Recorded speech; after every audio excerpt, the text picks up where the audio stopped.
environments.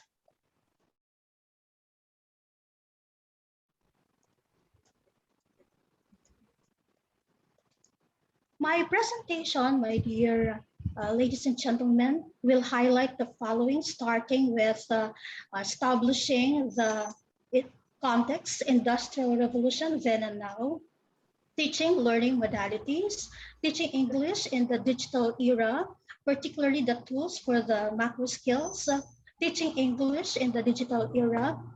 That includes the views, opportunities, and challenges, and these are based on research findings, the skills needed in the digital era, and a short synthesis of my presentation.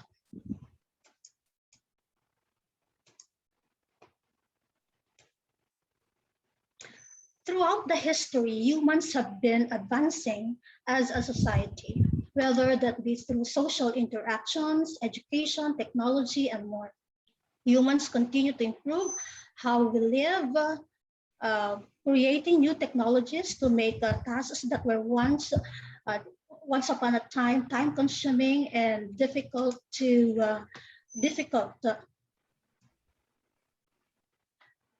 In this slide, you would see the evolution of Industrial Revolution and Society 5.0. Each Industrial Revolution pushed our society to new heights, allowing us to achieve more in a short amount of time than we could have imagined. According to the publication The Economist, the Third Industrial Revolution was fully underway in 2012.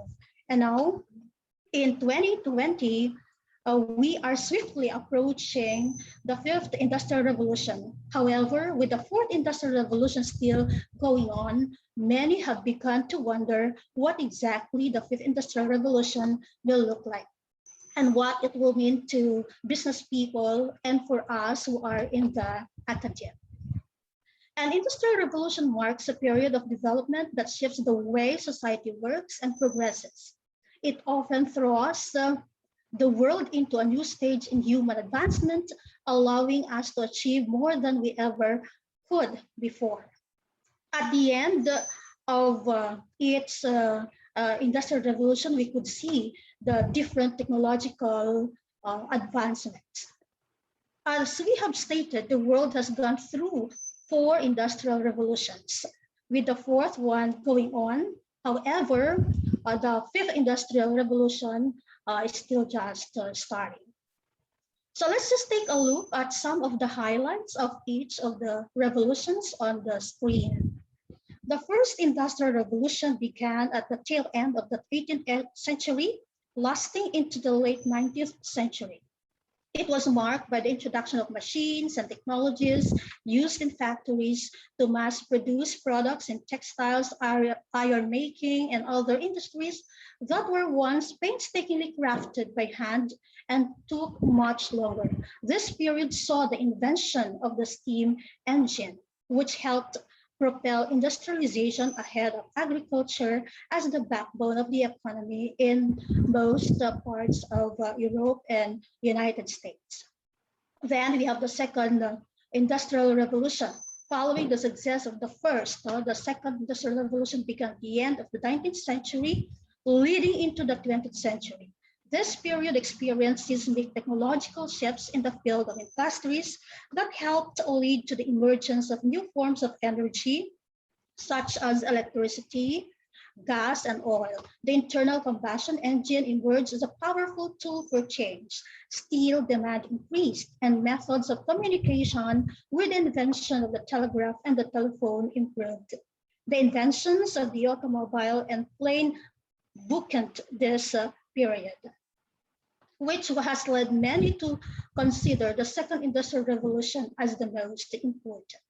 We are now moving on to the third industrial revolution. For the third industrial revolution, it began in the second half of the 20th century and is often referred to as the digital revolution. I am leading you to revisit this different technological advancements because we are establishing the context. Where is English in the digital era? So the third industrial revolution began in the second half of the 20th century and is often referred to as the digital revolution. This period saw the emergence of nuclear energy, electronics, and telecommunications, and most importantly, computers and the internet. The digital revolution opened the doors to space exploration, research, and more. Now we have the fourth industrial revolution. We are still living in the fourth industrial revolution, which many experts refer to as Industry 4.0 or Education 4.0. Typically, we wouldn't know when a revolution is occurring, but thanks to the frequencies we get from new technologies. The explosion of the internet sparked industry during this era. The internet has allowed technology to flourish. The Internet of Things, artificial intelligence, quantum computing, blockchain, and more are much of what makes Industry 4.0. These were actually mentioned by our university president earlier. Now, we are moving into the fifth industrial revolution, although not so much yet have been reported about this, but we are moving into this era. So as each revolution has pushed our society and humanity further in regards to technology, education, and economics, we have seen the advancements of technology and commerce be prioritized over the service of humanity, meaning we are placing these new technologies and the economic benefits they present over humans and workers. Having discussed the different developments from the first to the fourth industrial revolution, as well as the introduction to the fifth industrial revolution, we raised the question, what you see on your screen, what do these technological advancements have to do with language teaching and language learning? Well, the advancements in technology or the technological revolution also dramatically influenced the teaching and learning of language.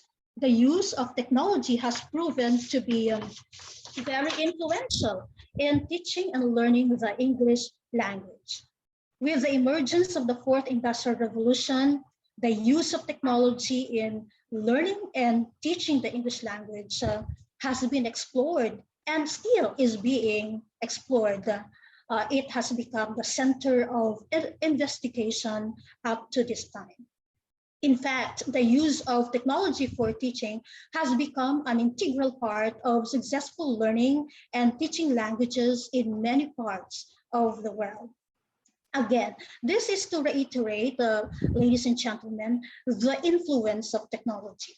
As I mentioned earlier, the advancements in technology are so fast that we, language teachers, or teachers in general, because we have prospective teachers here coming from different specialization, because they also belong to the teacher education department, we invited them to join our room as well. So how are language teachers, language facilitators, and other classroom managers dealing with the constantly evolving teaching, learning environments? As we move forward to the new industrialization, I should say, let us recall once more the highlights of the fourth industrial revolution. The fourth industrial revolution is the birth of dramatic change in technology advancements and is all around us. It is actually happening at an exponential speed. It is the rise of the artificial intelligence, genetic computing, or genetic editing, and intelligent robots.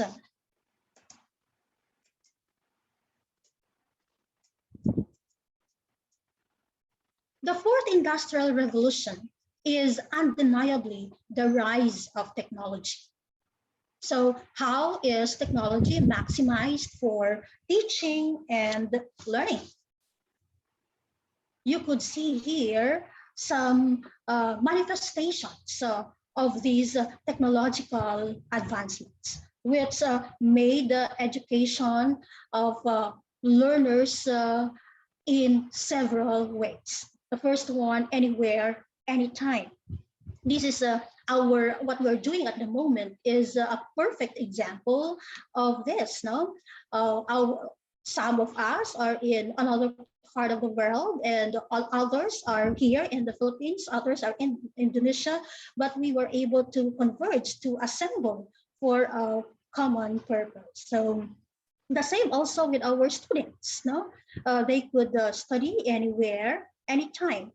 The technology also enabled us to have practical applications of what we learned in school. It also gave us opportunities for mentoring and collaboration. It gave us sense of ownership. It allowed us to have flexible delivery of instruction, and for us classroom managers, language teachers, or teachers in general to utilize self-paced or project-based activities and projects for our students. While we are grappling with the digital revolution, my dear friends, another test of the times made an impact in all the aspects of our life, including language education or education in general. The COVID-19 pandemic has created the largest disruption of education systems in human history, affecting 1.5 billion learners in more than 188 countries. This is actually taken from the report of OECD just this year. Closures of schools, institutions, and other learning spaces have impacted more than 94% of the world's student population.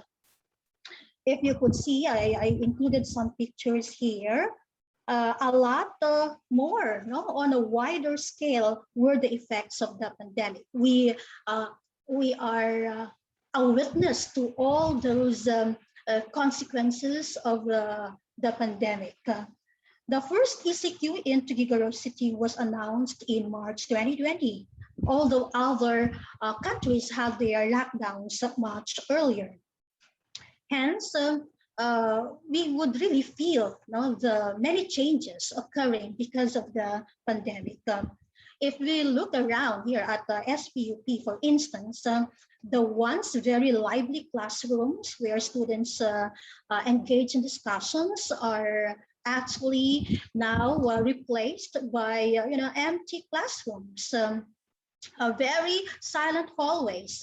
All our curricular and co-curricular activities have been suspended because students are not allowed to come to school, or if they do come, they only come for important transactions. For our prospective teachers, no, our deployment to our partner schools in the city was also being put off. So as schools shut down, new teaching learning modalities are maximized to ensure learning continuity.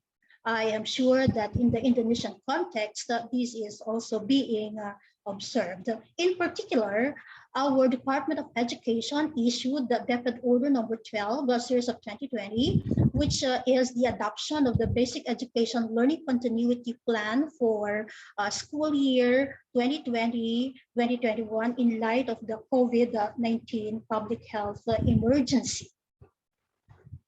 Let me just close. Sorry.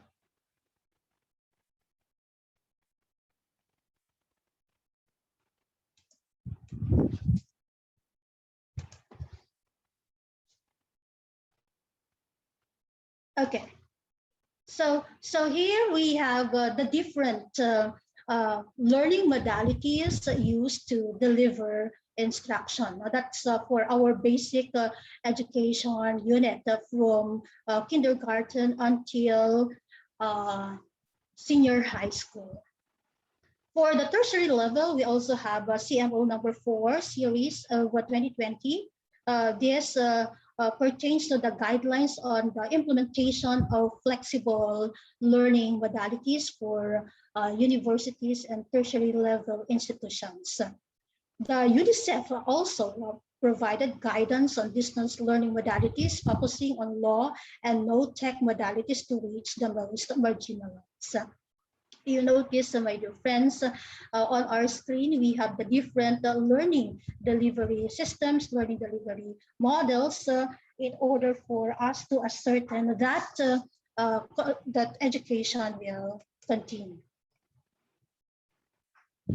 Here at St. Paul University, Philippines as well, we also had our different learning modalities. No? We have our different learning platforms.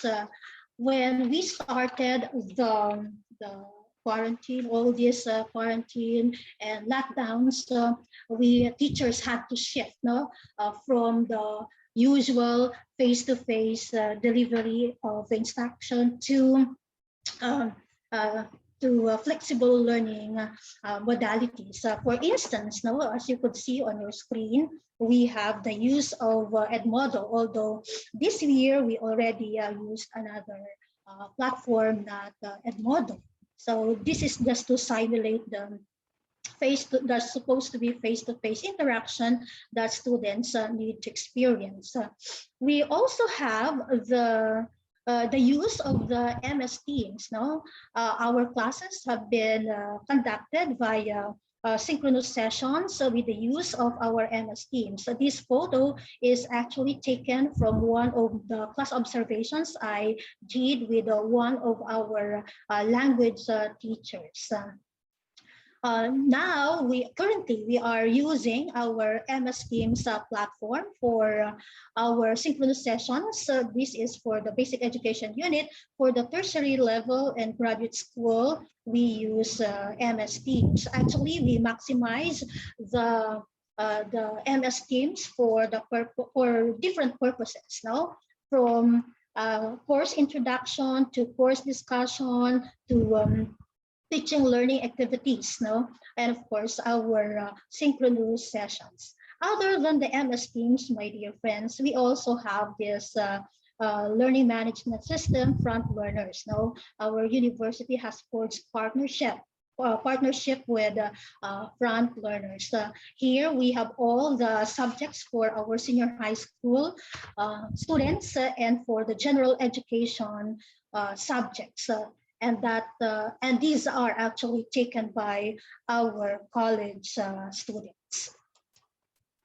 Now, what is the implication of all those learning modalities that I presented to you? No? In many educational institutions, the four-walled physical classrooms have been replaced by online learning environments. So I'm not saying that all the institutions, but actually the modality that is being used by a particular institution is based on their situation or based on context, on their own context.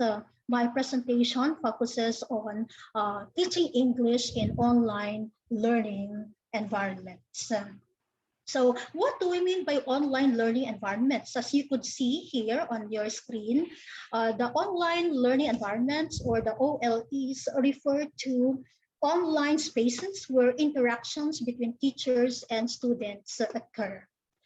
These are actually a number of tools which can be used to create or bring OLES into existence. These are the LMS, a content management system, or CMS, a virtual learning environment, or VLE, a knowledge management system, or KMS, a collaborative learning environment, which is, of course, in an online platform, or other digital tools associated with the development, administration, and delivery of online learning. So we have a general definition of what we mean by online learning environments. So from here, from that slide, we could see, dear friends, that language teachers had to maximize all the available platforms for them to teach English. It was actually difficult at the beginning, but as years went on, this is our second year of implementing this. Teachers had gotten used to it, and they also have improved in using all these platforms. We are always encouraged to maximize the available platforms and tools to sustain student interaction. This next slides, a series of slides would present some tools, apps, or instructional materials which our audience, our would-be teachers, our language facilitators in the future would be able to use in delivering their language lessons. I actually classified these digital tools, apps, and instructional materials with reference to the different macro skills. Listening is actually merged with viewing, because sometimes when we use some materials, these two go together, but not always. But we can always integrate viewing with all the rest of the macro skills.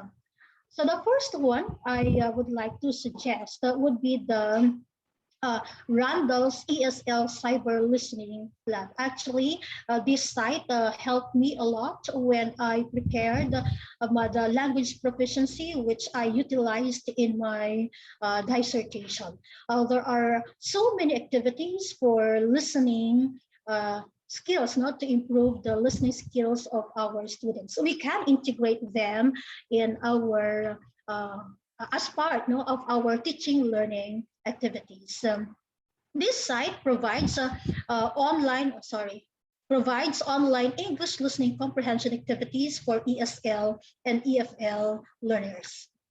Activities at Randall's ESL Cyber Listening Lab focus on everyday English comprehension skills at 3 levels, level 1, level 2, and level 3, based on content, voices, vocabulary, and natural speed. It is actually, all the activities are a combination of adult, teenage, and children's voices, okay? So you might like to check that out. Next, we also have Youglitch. Here you could see Youglitch. This has a mobile version, But if you'd like to use your laptop, there is also for a laptop version. Youglitch uses YouTube to improve English pronunciations. Example, I tried this. Example, I do not know the pronunciation of wakelet. So I just type, I log in. Actually, you don't need to log in. You visit the site, they have Youglitch, and then it will give you different materials that would help you pronounce this word. It uses YouTube, These are YouTube videos which will aid you in understanding that concept that you would like to know. It has more than 100 million tracks. Youglitch gives fast, unbiased answers about how English is spoken by real people and in context. It caters to different languages. So it's not only English, but also other languages. It can be both for listening and speaking. Another site, we have News in Levels, okay? News in Levels is an application to improve your English naturally. Oh, okay, sorry. Am I speaking very fast? Yeah. Okay, thank you, Ma'am Jeff, for reminding me. So we have here another site and app now, which you can also download or visit, is News in Levels. So you can see this is the main page of this site. It is an application to improve your English naturally and fast with the different articles that they present. Like the previous one earlier, it has also different levels, no? Level 1, level 2, and level 3. Level 1 uh, has 1,000 most important or often used words. Level 2 has 2,000, and then level 3 has the 3,000 most important or often used words. So it could help us pronounce different words. Okay, this is for listening. So why is it under listening? And this uses these materials are about pronunciation and speaking, because through the videos and audio texts, we are able to listen to the sounds of most frequently used words. Next, we have sorry, this should be speaking. I think I failed to change this. This should be speaking. We have the best public speaking sites. No, there are so many from this site, but I got the top 6 only. So you would like to improve your speech or your speaking abilities, and why? Because you are a language teacher, you are a speech teacher, you are a speaking teacher. So, what sites, what apps could you download or use in order to, first of all, improve yourself and later on help students to improve themselves? So, these are apps, my dear friends. We have virtual speech. This virtual speech app helps us practice our public speaking by providing photorealistic environments to train in. It features realistic audience and environments, sound distractions, voice analysis, and it allows us also to upload our own presentations in our interactive courses. The second one, UMO. The UMO app tracks your and remember that sometimes we have some speech behaviors or mannerisms in speaking, which also affect our pace whenever we speak. So this app would be very practical for you.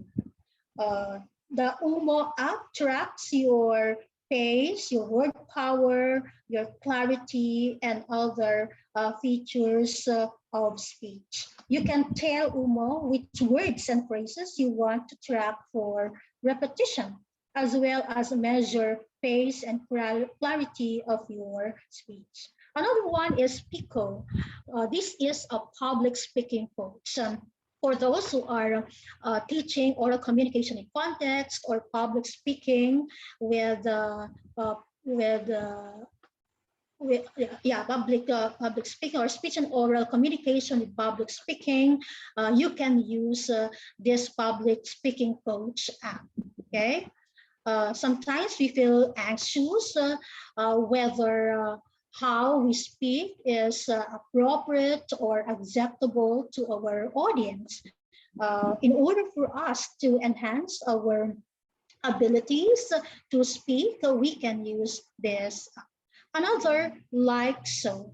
Like so offers an effective way to train verbal habits and practice speaking articulately, confidently, and without all those likes and so. We have this, again, speech behaviors which are unpleasant to listen to and unpleasant to our audience. This app provides a real-time analysis of your speech fitness, including optimal pacing for the fast or slow talker. Sometimes I have the tendency to speak fast as well, particularly when I look at the time and I don't have much time, so I usually speak very fast. Another is all right for public speaking. Here you can have practice presentations, speeches, sale pitches, and much more using instant-driven feedback to improve your professional speaking style. Another one is voice analysis. You want to analyze your pitch and volume as you record your voice. you can save or email your recordings for later analysis via this voice analysis. The app provides immediate visual, acoustic, and statistical feedback of voice quality, so you know which areas would you enhance or would you like to work more in. Next,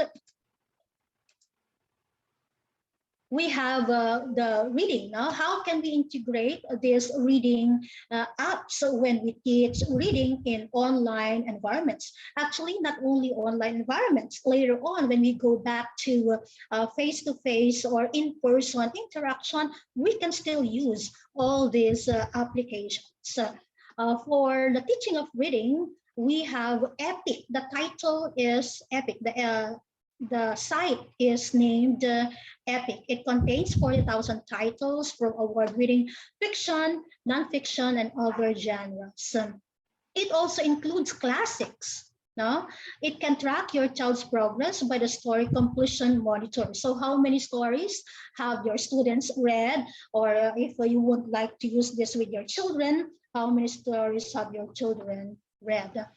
These texts actually have a corresponding quiz to test a child's comprehension. It also allows the creation of favorites, no, and personalized collections because you have to put them in one cluster, no, those texts that you like the best, no. It also provides a read aloud feature or the immersive reader. Next, another we have Common Lit, no, Common Lit. The the site is named Common Lit. It has so many quality reading passages, 2,000.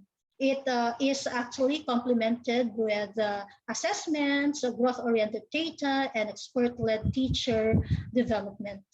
It provides a comprehensive searchable library where one can browse by book, genre, grade level, literary device, text, set, theme, and Spanish text. But there are so many texts in English.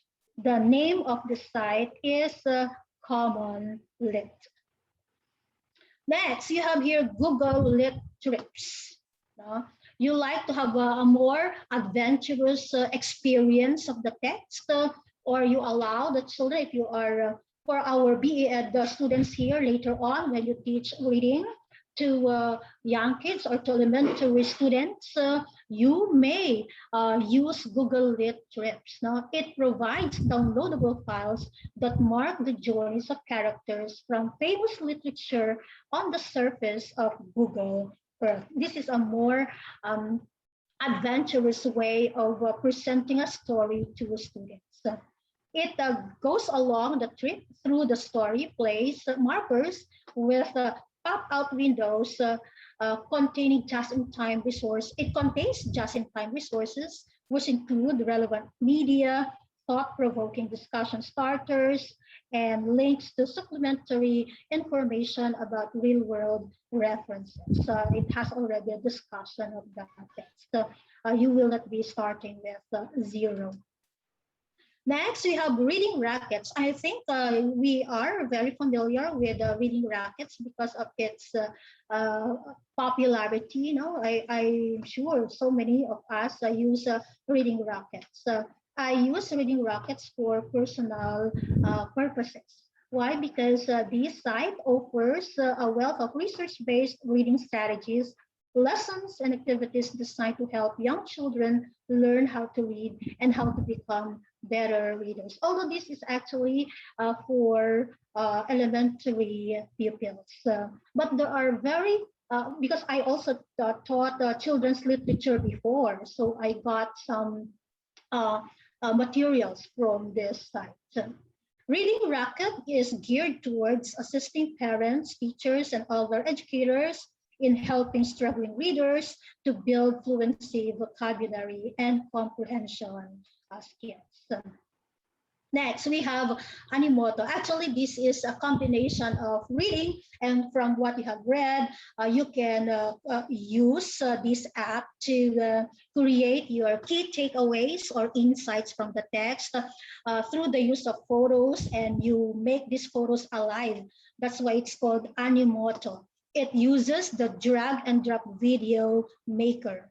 Animoto to create book trailers. Example, from the many books that our students have read, they can create trailers. No, example, they combine 5 books together and then they create trailers out of these 5 books. We are familiar with the book trailers, teasers, and other terminologies that we use to promote a particular book. So this app is very helpful in creating book trailers. Next, what about for writing? Sometimes students, when not motivated to write, would really have difficult time to write. So, how can we help our beginning writers? How can we help our students who claim that they are not good at writing? Okay, particular this time of the pandemic, we do not know what our students are doing, and sometimes we are not so keen in checking their written output. So we could help them build the confidence and build their writing, develop their writing skills. So they can use Kaggle. This is a clear way to share complex information. Kaggle. By the way, these sites include tutorials. No, you don't like to read the manual, you don't read the lengthy text, then you can just watch the tutorial. The Kaggle produce and collaborate on notes, concept mapping, and mind maps quickly and easily. This is an online tool for creating and sharing mind maps and flowcharts to make it very fast. Next, we have Storystarter. Yeah, if you visit this, you would see some Chinese characters, but there are actually English stories in this site. It is called the Storybird. No? Storybird. This site allows us to create beautiful books with our students in minutes by using the provided artwork and layouts. There are already templates available for us to use, and you can already work on your writing tasks, or your students can already work on their writing tasks. So you might ask me, ma'am, are these for free? Yes, they have what we call the free account, and they also have the premium account. But for the free account, you can already use as many as you can. Next, we have, I did not anymore enumerate these writing tools and apps, but I provided here on your screen the 23 tools which could help us uh, uh, teach writing in the elementary grades. I understand that some of our BSE graduates, no, majoring in English, are also employed in the elementary level. So you can use these top picks. I only included those that are in the top of the list. Now, top picks, these are 23 tools. The title of the site is Elementary School Writing Apps and Websites. Next, other than those tools for the different macro skills, my dear colleagues, my dear students, we also have the top 12 digital learning tools. So this could be for either for any of the macro skills, or a combination or integration of the three or the four or all the four macro skills. We have Freckle. Yeah, Freckle is famous among our students because I also asked my students to execute lesson plans, and some of them made use of Padlet. No? This is a very engaging and interesting app which could help students brainstorm or share their ideas or their insights. They can also use photos and videos. Another, we have Nearpod. It makes any lesson interactive. It allows use of pre-made lesson on their website. It also allows adding formative assessments directly into the lesson. Next, we have peer deck. Yeah, peer deck. What is this? This is actually similar to Nearpod. It brings slides presentations to life. No, so we would like also to change from the ordinary PowerPoint presentation to a more alive, more lively, more captivating presentation. You can use Nearpod. Another, we have Flipgrid. No, this is also an app. It is simple, free, and accessible video discussion experience for teachers and learners at all levels. Another is the Google Jamboard. In some of the webinars that I attended, the organizers, the resource speakers made use of Google Jamboard. And, we are encouraged as well to explore Google Jamboard. It is an interactive whiteboard. Next, we have also Wakelet, the one no, this is the first time I present this. So we have the Wakelet. We can create virtual newsletters and other magazine types using the Wakelet. We also have Jamboard. No? These are fun, interactive digital whiteboard app. This is a digital whiteboard app that is free for iPad and Chromebook users. Next, we have the answer garden. No? When we would like to know the schema or the prior knowledge of students regarding a particular topic, we can use answer garden. Their slogan, no? The slogan of this answer garden app is plan a question, grow answers.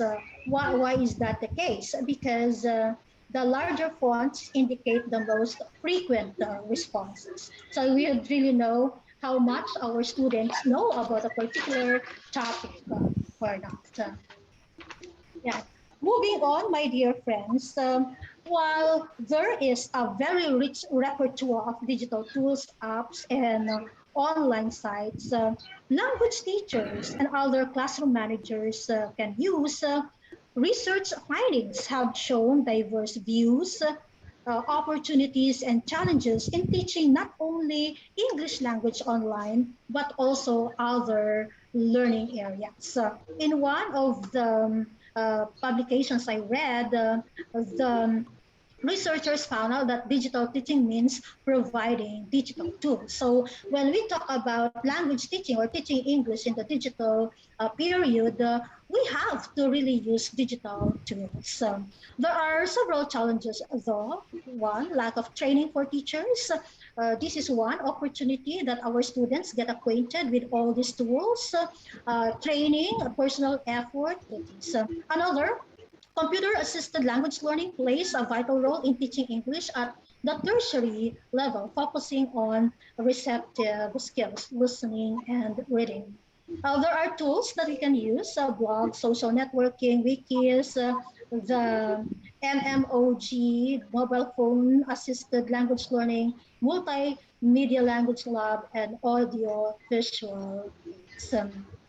Another, because as we have mentioned earlier, we are faced with tech-savvy generations, and their use of the SOCMED or social media has muddied their English, their standard English with the text speak. I'm sure you would see, no, and you would observe. My fellow language teachers would have maybe observed this among our students, and that is just one phenomena, one emerging issue that we need to grapple with as language teachers. Another, there are also other opportunities, although with corresponding challenges. The use of learning management systems with Edmodo. We have practicing listening with TED Ed, learning English with Skype, writing activities with Moodle, speaking practice with radio online, and Twitter for news reading. So we can use these platforms, no, to teach the macro skills. It could be one opportunity for us to develop the different macro skills of our students. Another, the application of technology has considerably changed English teaching methods. Well, I'm sure those who are in the language profession for uh, quite some time now would could attest that technology has dramatically influenced the way we teach language. Another, the computer-assisted language learning has changes learners' learning attitudes and enhances their self-confidence, although other research may prove otherwise. Another, WhatsApp applications in English dialogue journals could be used to improve learners' writing vocabulary, word choice, and speaking. Another, wiki technology would improve learners' writing skills. These are actually proven by research. Teachers should encourage their learners to use technology in increasing their language abilities. These are findings of Amadi in 2018. We have also the online distance learning. We can have the video conferencing software like Zoom, Skype, and you see the use of this video conferencing tools provides virtual platforms that permit authentic tandem language learning. Okay, next, for some blended modalities, we can have video taped lectures, online resources, podcasts, which are developed for outside class learning. And all these are actually beneficial for small, not only small language programs, but also our regular programs.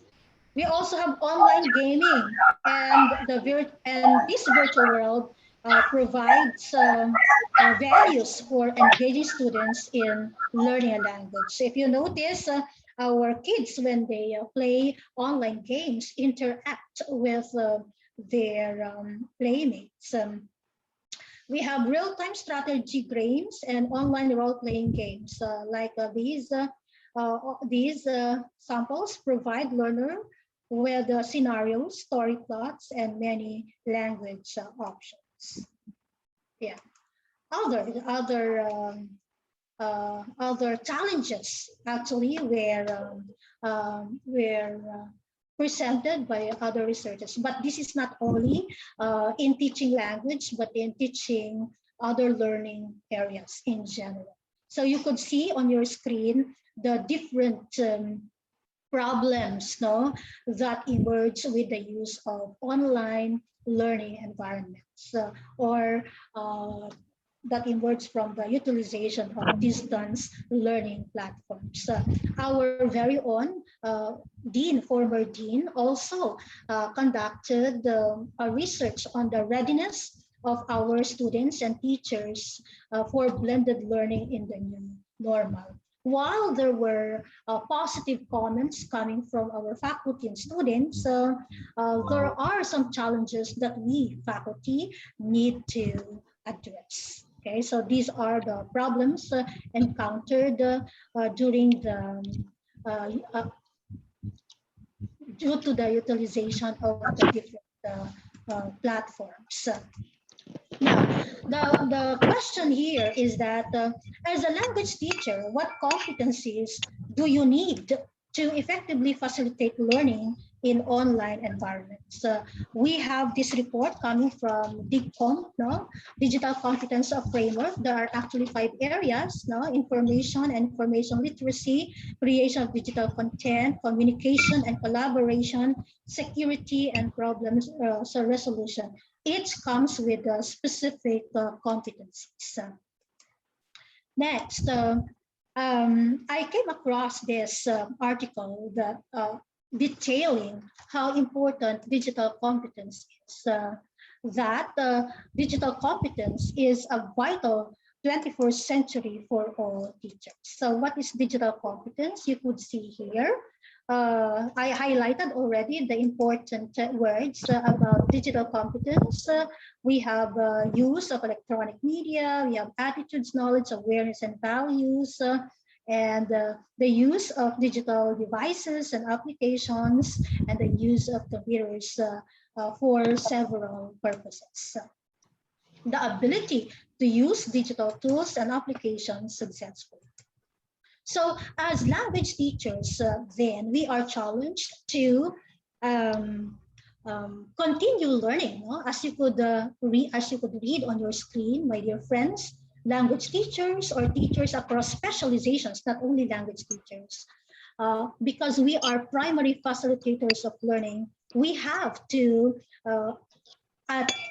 aim to attempt to go for continuous learning so that we'll be able to acquire the necessary skills and competencies to adapt and to use these in the changing teaching learning environment. So you have here, some things that you need to really develop yourselves to enhance yours. Okay. Next, you see, as language teachers or facilitators of learning, we have also to get acquainted that with the thought that our learners are not the same learners we observed to be like 20 years ago or 10 years ago or even 5 years ago. They have uh, these competencies as well that we need to keep pace with. Okay, so these are the key traits of a globally competent students in the digital era. So as language teachers, as classroom facilitators, we need to keep pace or even get ahead of our students. So it says here, the dynamic changes in educational landscape and in the future beg to ask language teachers, facilitators of learning the following questions. How are language learners prepared for this kind of future? What sort of language teacher should we be? Our current group of teachers. What sort of language teacher should we be to best prepare our students for this future? And what skills do we need to continue flourish? We need to continue flourish and survive the demands of the times.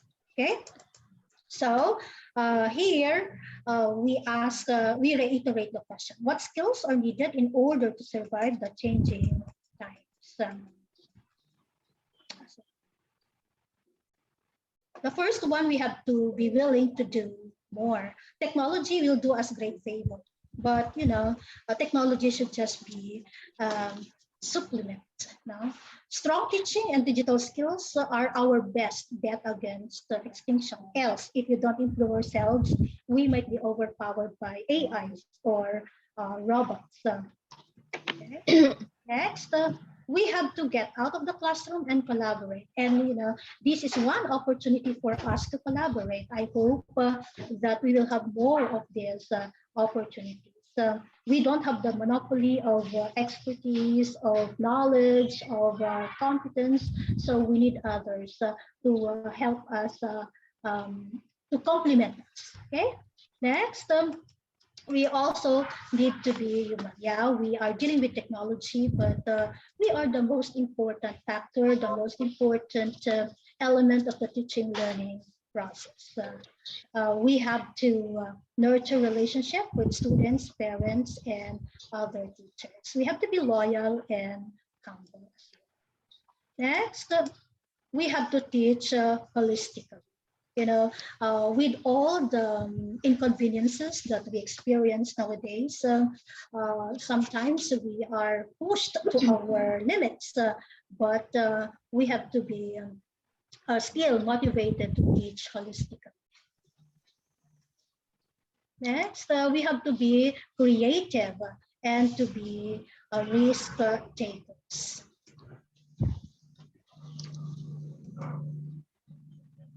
While IQ is good, we have to enhance our EQ. We of course accept the fact that the era of technological revolution gives emphasis on soft skills, which humans do better than machines. So when we say soft skills, what are these? They are our skills pertinent to all this in the search. Next, what is the difference between hard skills and soft skills?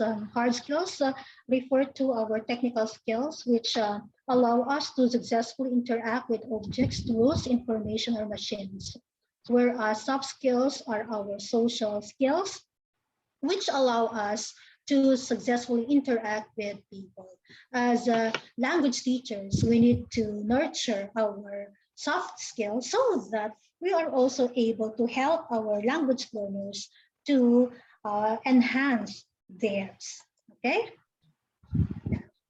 Before we are presented the top 10 skills for the future, not 2015, 2020, but now we see the change in the top 10 skills for the future, considering those under 2030.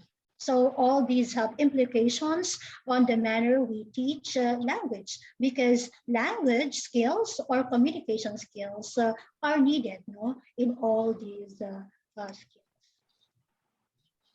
We have to teach and we have to adapt our teaching and learning methodologies to the market need as well. When we teach language to our learners, we have to see to it that these competencies are the same competencies that they will be able to use after they say goodbye to us. So what are some of the approaches that we can use? No, we can use task-based learning. We can also use project-based learning, problem-based learning, competency-based learning, case method approach, and differentiated instruction. All these, no, could be used in teaching the language. I would like to zero in differentiated instruction. For our Filipino participants, DepEd itself actually issued an order that we teachers need to do differentiated instruction when we teach. May that be language or other learning areas. It is actually differentiated instruction means tailoring instruction to meet individual needs. No, there are actually some aims of differentiated instruction. We could see that on your screen. Why do we need to do differentiated instruction? Because our learners, no, have different needs. They come from different educational backgrounds. They have different attention spans and interests, and they have different language abilities and different cultural backgrounds. Therefore, when we teach any language lesson, we need to take note of these factors. Of course, we cannot do the DI or differentiated instruction in all our language lessons. Again, we reiterate the use of ICT as well. No?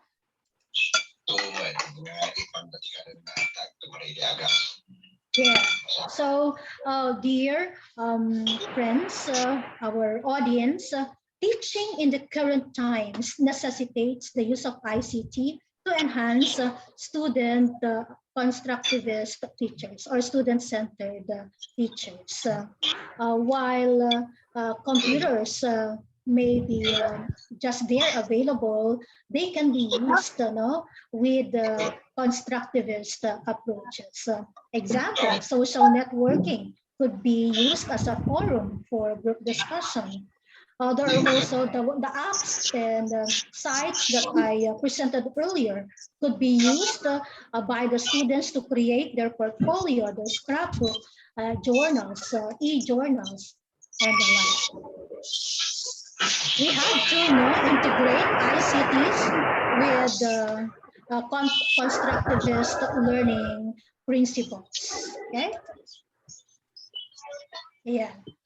For online social learning environments, They could be designed using constructivist framework to allow students to present their views and critically analyze the views of others beyond the classroom boundaries. I think our teachers use this, no, as a supplement to the discussions that they have during their synchronous sessions. Many teachers use group chats. Okay, so my dear friends, colleagues, our would-be language teachers, our prospective classroom managers who are in the room at the moment, while we keep on talking about technology, the technological revolution,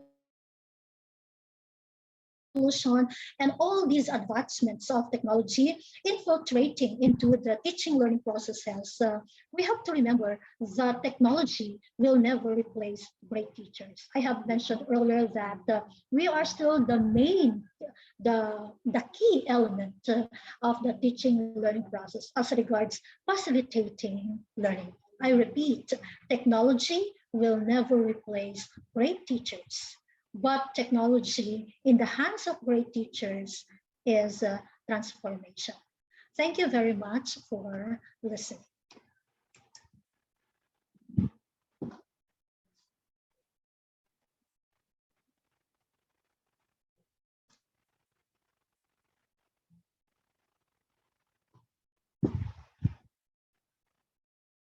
Ma'am Marites? Yes. Thank you so much, Dr. Evelyn Packing. Um, Congratulations for that very interesting talk, and of course, for always unselfishly sharing your expertise. Dear participants, you may reserve your questions for the open forum after our next speaker is done. Or you could type your questions in the meeting chat. We can also click on the applicable button to show our appreciation to Dr. Evelyn Packing. Thank you so much, Ma'am Evelyn. So now we proceed to our next speaker from Respati Yogyakarta University, Indonesia. She will discuss to us English language trends among youngsters. May we welcome Madam Apriliana Hapsari. Okay, thank you, Miss. What should I call you? Tess. You can call me Tess. Oh, okay, thank you, Miss. Tess, yeah. Okay, thank you, Miss Marites. Okay, thank you for the time. I think I need to greet the student here because maybe you are not familiar with me except for my own student. Yeah. So good morning, everyone. I hope that you still maybe you are still on. You are not bored with this seminar. I just want to test, yeah. Are you still in? Can you hear my voice? Can you hear my voice clearly? Yes. Yeah. Okay. Before I start my PowerPoint or maybe my material, because I think that this material, this is maybe the material that you are very familiar with, because this is the language that you use maybe for your daily language. So I need that you can be more interactive or cooperative. If you want to ask a question, you can interrupt me. It's okay. And I hope that if I ask, because there will be some discussion about this topic. So I hope that you can maybe answer your question. If you cannot use your speaker, maybe you can write your answer or maybe your opinion in the chat box. Okay, everyone, I'm going to start.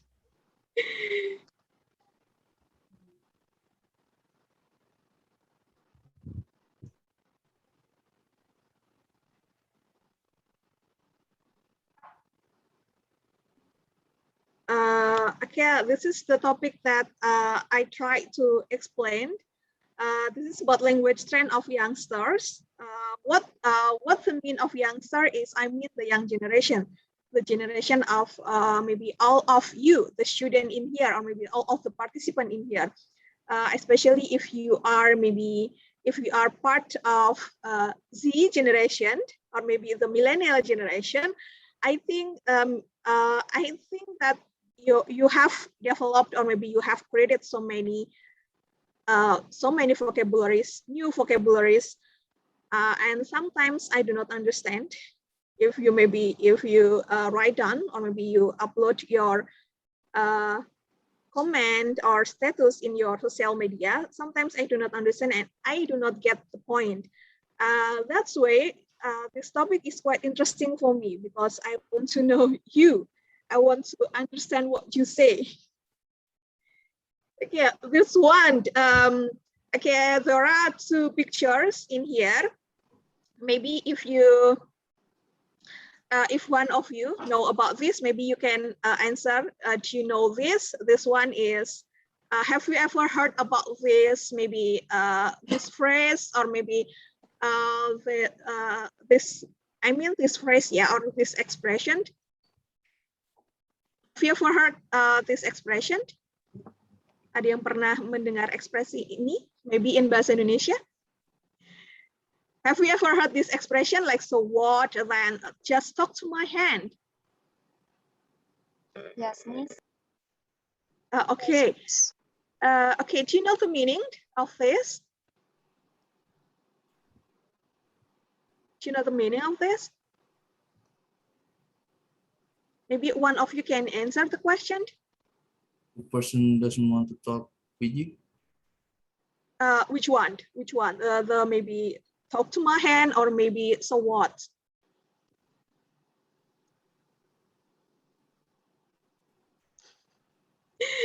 Okay. If maybe some of you do not understand this, yeah, I can. It's really acceptable, yeah, because because this kind of language are used maybe several years ago. Maybe you can say that this is so yesterday. I used this kind of expression when I was in university. Something like, so what? Like, who cares? Like maybe, so what is if someone said, someone give comment about maybe my my attitude, that is not quite familiar and not normal. Maybe if they said, why did you wear those kind of shirt, then I can say, so what? This is me, something like that. Who cares? And this one is still the same. If you do not want to talk to other people, you can say this one, just talk to my hand. But it's today, most of you maybe rarely use this kind of expression. Here, the last is this one. Oh, snapped. Have you ever used this kind of expression with your friend, maybe, or maybe with Hello? Yeah. Yeah. Have you ever used this kind of expression?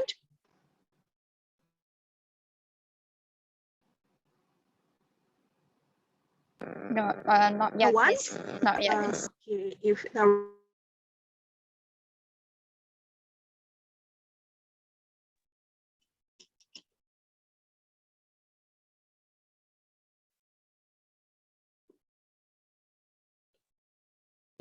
positive, maybe positive news, yeah, but shock, but something that is unnormal or maybe unfamiliar. Okay, next about this one, savage. How many of you knows this this word?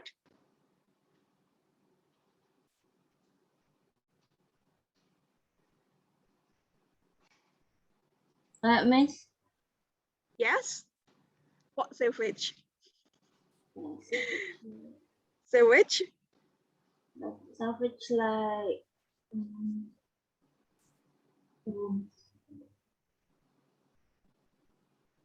Maybe while you maybe listen to my explanation, maybe you can try to use your Urban Dictionary or maybe your online dictionary to find this, maybe to find the definition of this word. Anyone wants to answer the meaning of this word?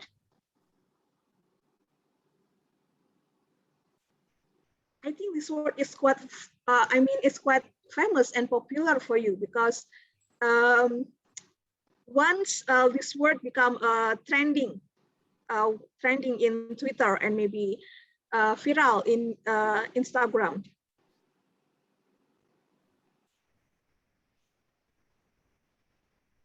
Anyone wants to maybe answer this? Maybe you can type. Okay, this one, there is some chat. Cool. Mr. Septa answer cool. Yes, it's similar with cool, Mr. Septa, but it's more like, do you know badass? Badass? Yeah, I know.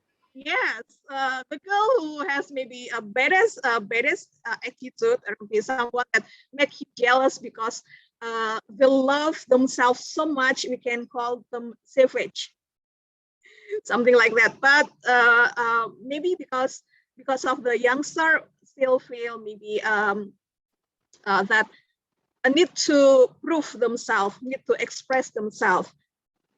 That's why this word is quite similar. When I was young, yeah, I just know I rarely hear about this word. I heard this word only only just because of the name of the maybe musician. I just know this word like Savage Garden. Okay, so it used to be something that is related to maybe wild nature or maybe wild animals, but right now it becomes something that is more positive, have maybe positive vibes to the maybe young generation. Okay, after we discuss about those words, we can conclude about this. Your language is your identity.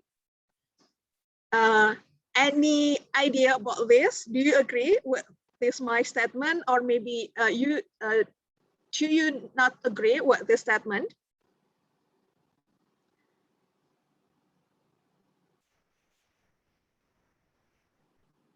Okay, this is the conclusion. Yeah, your language is your identity. Why is it something like that? Because this one, what you speak shows more than what you wear.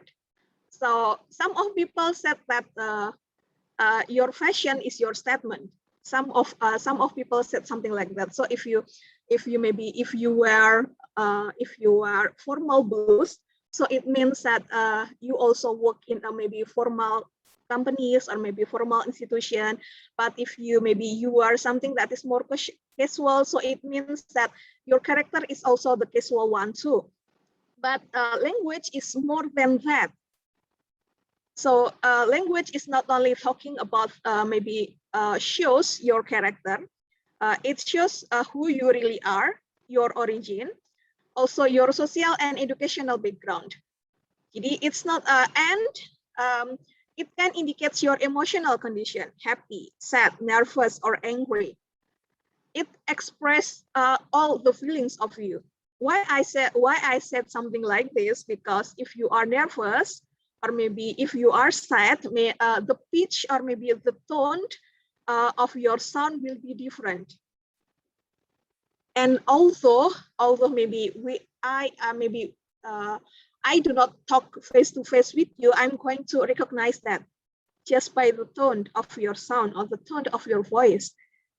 I can recognize, or maybe I can know that you are not in good condition, or maybe you are not happy. That's why I said something like this. What you speak shows more than what you wear. Okay, this one. Then I just want to maybe remind about the function of language. Language should never be understood a mere tool of communication. So if you still think that the function of language is only for tool of communication, I think you need to learn more, yeah, because basically this is stated by Bahrain that language arises from man's need to express himself. So the maybe the most crucial function, or maybe the most important function, the role of language is not for communication, but this is the tools to express yourself, to objectify yourself. If language also serve as a means of communication, this is only a secondary function that has nothing to do with the essence. So the essence is to express man feeling, or maybe to express your feeling, to express what maybe to express your condition. That's the maybe essence function of language. Next, this is the example. There will be two picture, one and one. I think this one, I want you to maybe analyze who speaks this chat. In your opinion, are they young? Are they maybe old folks, or maybe still young generation? Maybe you can try to analyze this one. There is a chat between two persons, and a question about what's DL, and he gave maybe haha, it's laugh, yeah. Short for the law. Maybe this is for example in conspicuous. Inconspicuous is same with invincible. You Americans with all those abbreviations. Our language is shortened. Food is fast and people are fat. Well, most of us. At least you never had Hitler. So one of you maybe want to analyze this chat and maybe give your opinion about this chat. Who speaks in this chat? Maybe other who typed this chat? Please. Don't be shy, yeah. Don't be shy and don't be afraid. It's okay if you make mistake, because for me, there is no mistake when you speak. And I believe that you are still a student, so making mistake is maybe the part of learning. So just make a lot of mistakes so you can learn more. Okay, anyone wants to give this comment about this chat?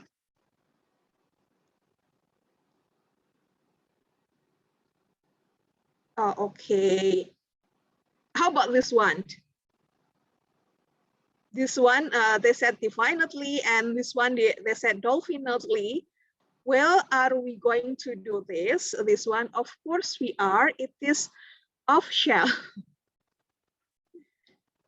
Official, actually, official. Not official, yeah, but official. Okay, there is a chat in here. Oh, okay, thank you. This is Clarissa. Oh, yes, okay, good. That's fun. Okay, good, yes. We can say that, yes, this is fun.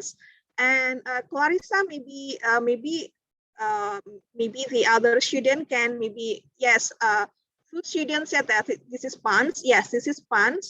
Maybe you can say this is fun. If you can get maybe the deep meaning or the hidden meaning of this, yes, this is fun. But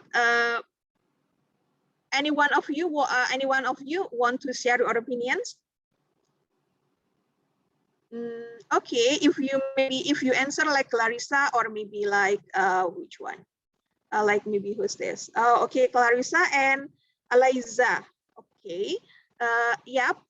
You are correct. Those are the example of the puns, but I want you to maybe just to maybe give me the differentiate of these two things. Maybe if you want to analyze who speak this kind of words, of course this is not something that's used by old folks. Yeah, old folk is old generation. No, because if this is old generation, they will not use kind of this one DL and use something like this. or maybe you are not use this kind of word definitely. So those two chats, this is the chat that is written, or maybe that is made by young generation. And this is the example of puns. But if you want to know about puns and the deep meaning or maybe hidden meaning of this, maybe I'm going to explain that later, because there will be so many explanation, yeah. And I just want to limit this about the language or maybe the vocabularies. Okay, next about this one. Clear? Is it clear? Okay, this one in here, maybe you can say, you can read, how does they tell me to not seemed? This is a question mark. Then man just get it in your damned brand. I stand BTS, bro. Okay, do you understand what this person maybe tweet or maybe expressed by his or maybe her tweet? Yeah, because I do not know. This is only say Hosok. Hosok, I do not know who Hosok is. The picture is man, yeah. Okay, anyone wants to maybe explain about this expression or maybe the sentences?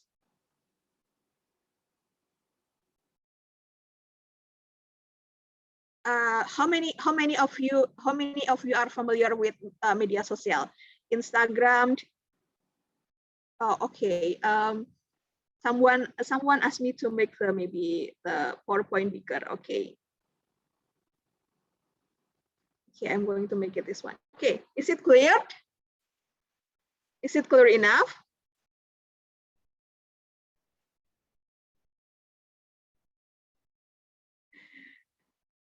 Okay, this one.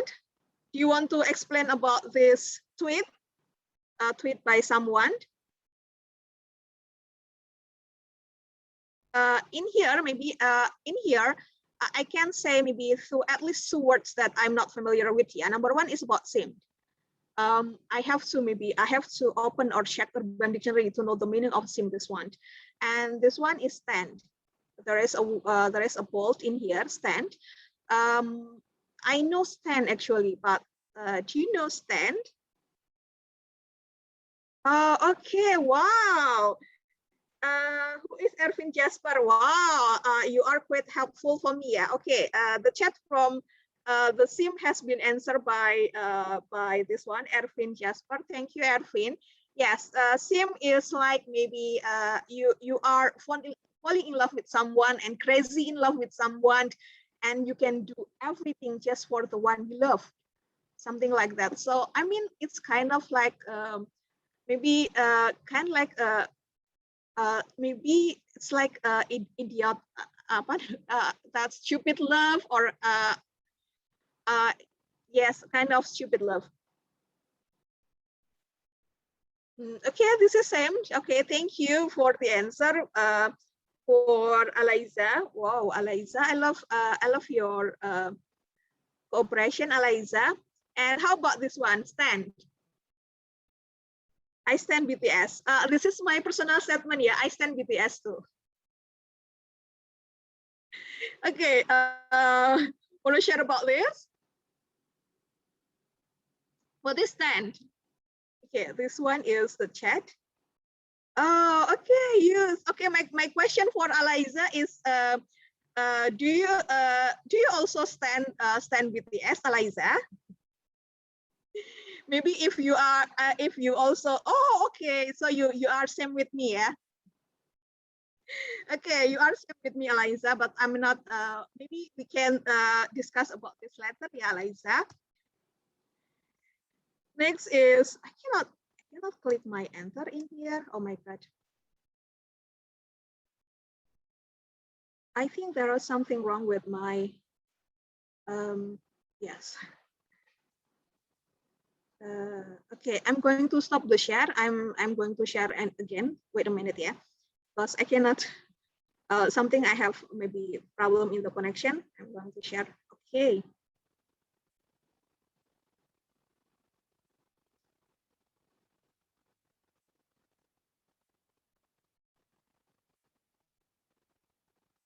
it still? This one. Okay, good. The question is how many words you are familiar with in here. There are how many words in here? And there are 5 multiple by 6. So there are 30 words or maybe or maybe phrases in here. How many words or phrases you are familiar with? Maybe you can answer your question in the maybe chat box. TBH. TBH. What is TBH? Okay, this one is TBH is actually to be honest is okay. Good. Okay, good. Okay, good. How many words you know about this? Or maybe how many words that you do not know? If you know many things, I think everyone knows about this. Yeah, Netflix and chill. Okay, just stay at home, Netflix and chill on your Saturday or on your weekend.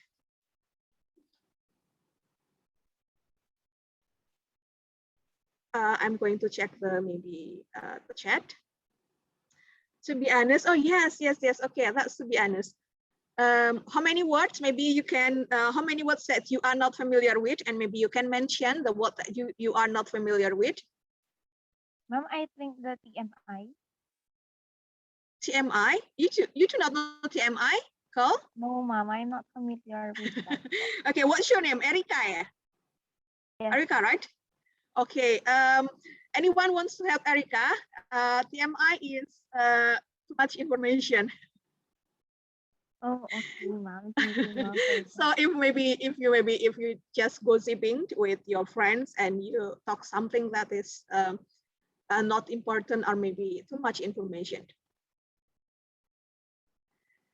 Okay, any other want to give comment or maybe want to share the words that you do not know? Only this one, TMI? Wow. You are literally, I can say that you are swagged. In my maybe in my era or maybe for my generation, I can say cool. Oh God, you are so cool. You know everything about this. Okay, how about this? What is this one? Anyone can answer this? Okay, that's the question. Okay, maybe this one, yeah. Actually, this is like giggling, yeah, giggling, or maybe same with this one, LOL. But LOL is something that you use maybe several years ago. And ini adalah this is used for the maybe Z generation. So if you are part of the Z generation, if you are born during 2000 until maybe 2000, I mean 1998, yeah, 1998 until maybe 2010 or maybe 2012. Most of you maybe will be familiar with this one. This is actually same with LOL. This is giggling. Okay, next. Which one? Okay, I'm going to check. Oh, yikes, no caps. Okay, no caps. Yes, Teresia have answered no cap. No cap is no lie. So cap, the meaning of cap is lie. So if you said cap, so it means that you lie. But if you said no cap, your cap is you are honest or maybe no lie. Yikes is something that you do not like. So if you find something disgusting, then you said yikes, something like that. What else in here? Oh, to be honest, what is renegade? Okay. Anyone want to answer? I've answered this. I've answered these words, yeah, for Rama Rinaldi. TPH is to be honest, and TMI is too much information. What is renegade? Do you know the song of Taylor Swift? This is the title of the song that is quite popular from Taylor Swift. The title is Renegade.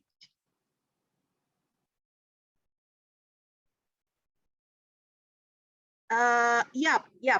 Renegade means rebels. Yep, something that is similar with rebels, but right now, this is something that quite be tolerated. So if you talk about renegade, maybe several years ago or maybe 20 years ago, this is something that is ungood. Something that is kind of betrayal. If you betray someone, or maybe if you betray your country, if you do not love your country, you are going to be called renegade. But right now, people try to tolerate the meaning of rebels. So the meaning of rebel is not quite negative like I used to know, yeah, when I was in your age maybe. So renegade right now have maybe positive vibe or positive meaning. At least okay. And one, yes, traitor, yes. This is good. This one, okay. Ervin said about lead. Yes. Okay. Actually, lead is maybe lead is cool, amazing, awesome, something like that. This is lead.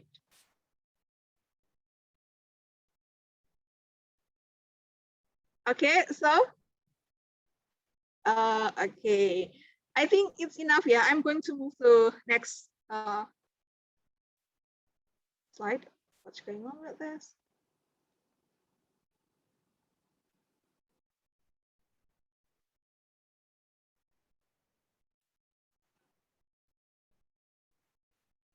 Oh my God. Okay, let me share again. I think I cannot make it into full screen. Okay, sorry, yeah. Okay, then after we try to maybe learn about the new word that is maybe used by you as a youngster, we can try to maybe try to categorize or maybe try to make a characterization or the character of how youngster create the language. How they maybe I think the form. How? Number one is they use abbreviation. Abbreviation, redefining word. Abbreviation is you use like maybe you use acronym. For example, like maybe TMI or maybe TPH, TBINUS, or something like LOL. What else? Something like OOTD, outfit of the day. Well, everyone use those kind of expression, OOTD, outfit of the day. Then the next is about redefining word. What's the definition of redefining word? Redefining word is try to change the meaning. So if maybe the example is like with savage or maybe the renegade. Several years ago, savage is not something that is related to positive vibe. But right now, everyone will be so proud if maybe someone said you are savage. And maybe like the renegade. Renegade is the word that right now can be tolerated, and not maybe renegade doesn't have a bad vibe like maybe we used to use it. This one is sorter. Sorter, I think that this is quite different with abbreviation. If abbreviation, you use the initial of maybe the letter, initial letter, something like LOL, laugh out loud. That's abbreviation. But sorter is make it into sort. Sort, maybe you can check this. Maybe like you said, fam to set family. Nah, this one, this only the example, yeah. Fam, you said fam. This is the meaning of fam is family, but not literally parents and sibling or blood related. No, but it describes people you can trust. My fams was made deep up in the club the other day. Was ini this was means what is. And next is diff. Diff maybe diff means different. Cray This is not cry ya, tapi cray. Someone said cray, so it means crazy. Then sus, this is from sus species. It's this is the example. Yeah, it's a little sus that he seems to know exactly how to play this game. Next is amt. This is amount. And the next is defo. Defo, it could be defo, or maybe it could be defy, to set about this one definitely. Any question about this this form? How to use your, maybe how to make, or maybe how the youngster create the language? Okay, this is the example of redefining word. Yeah. So the example is something like maybe lit, woke. To be woke is to be socially and politically aware. Savage, I said something like that. Renegade, no capped, no lies, thirsty, wanting attention either on social media or in real life. Salty, salty is not salty does not related to the salt, yeah, but salty means you are in a bad mood. And the next is about this one. So after defining words, sometimes most of youngster or maybe young generation always use make the noun into verb, or maybe make adjective into verb, something like this one, adulting. Adulting is actually adult is something like adjective, but they try to make it into verb by adding ing in here. Doing what grown-ups do, you know, the boring stuff. So if maybe you try to maybe work, you said that I have so many adult, maybe I adulting some stuff, something like that. And this one, we are Ubering to the club, and there is statement about clubbing, and there is statement about Googling. I always use this kind of expression, Googling, although this is not formal and this is not correct grammatically, but sometimes I use it and I ask my student to say, just Googling, something like that. And the next is, so there are some vocabularies that is related to mental health. Why I add this this kind of vocabularies? Because recently during the maybe pandemic, mental health is something that most of people concerned, especially most of youngster concerned. Have to stay at home. You do not communicate with your friend. You cannot meet each other. You are stuck and trapped in your house. Nothing to do. You only communicate with your gadget through your social media or through the application. So it means that you are not sociable. That's why the mental health is maybe is an important thing. And if you try to maybe try to check in your Instagram, or maybe try to check in Twitter, or maybe you can try to check in Urban Dictionary, there are some vocabularies that become arises, new vocabularies, or maybe some vocabularies that is be more familiar, maybe use as usual or daily language recently. Something like this one. I'm quite sure that you have already known about this. This is about self-love and me time. This is, I think you have already known the meaning, like maybe self-love, me time, self-respect, love myself, and outfit of the day. And maybe some vocabulary that is related to mental health, or maybe psychological issue, is something like burnout, resilience, anxiety, insecure. I think this is somewhat self-healing, pleasure, and ghosting. Are there a word that you are not familiar with? I think burnout is maybe you don't know how to do, and you just have burnout. Burnout is what should I say? Emotionally unstable. something like that. Any question about this before I share about the phenomenon of English use in Indonesia, in my country?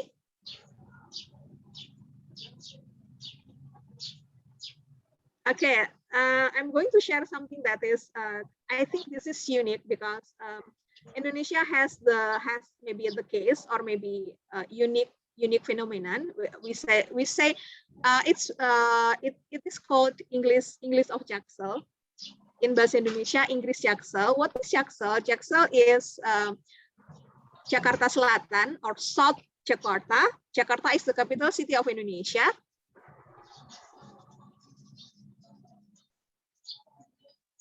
Okay, thank you, Mark, for the opinion. Mark said that I believe we also term this today as slang word in layman's some informal language. Okay, maybe you can check it, yeah. Check it, yeah, Mark. Thanks for the information, Mark. This one, so maybe the use of English in Indonesia is different. So in Indonesia, youngster mix English and bahasa Indonesia, but the mix is not maybe you said one sentence in English, then another sentence in bahasa Indonesia. No, but sometimes you mix it something like this. It can be mixed by adding some English vocabularies in a sentence. So you only just say which is, or maybe you only just say jokes, but the other word. Yes, okay, literally, something like that. But the other word is not in English word, it's in Bahasa Indonesia. Then it can be mixed in word or phrase, such as, so they only use this one.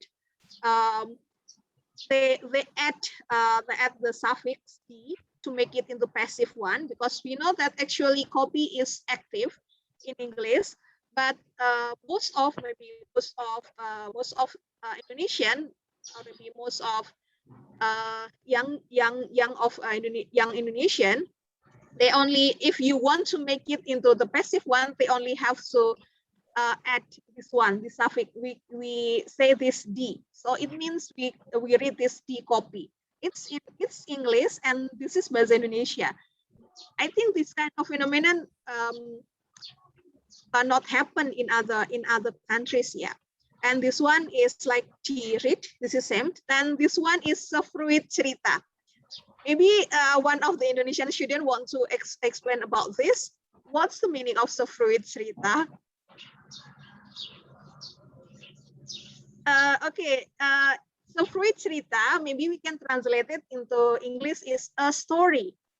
Then why they make it into cerita is story in English, "sefruit is a." Why they mix about "se" is maybe is affix, and "fruit" is maybe, yes, you know fruit is English. Because in Indonesia, fruit means buah. And yes, and then if we mix this one, "se" and "buah," sebuah. Sebuah in Indonesia means a. That's why they try to mix this kind of word. And this one is kid zaman now. I mean, this is about the present kid, yes, kids that live maybe in present day kid. Kid is in English, zaman now is in bahasa Indonesia, present day. So they just want to say that the present day kids. This one. And next, this one. This is the example that I said that most of Indonesian try to mix only one word in English and another word in bahasa Indonesia, something like this. This is bahasa Indonesia. All of them is bahasa Indonesia, but this is English, Auzi. If we try to translate it, we can say what they said is about, I heard that you have just visited Aussie, didn't you? Something like that. This is the meaning. But or some of Indonesian only use this one, and another is in bahasa Indonesia.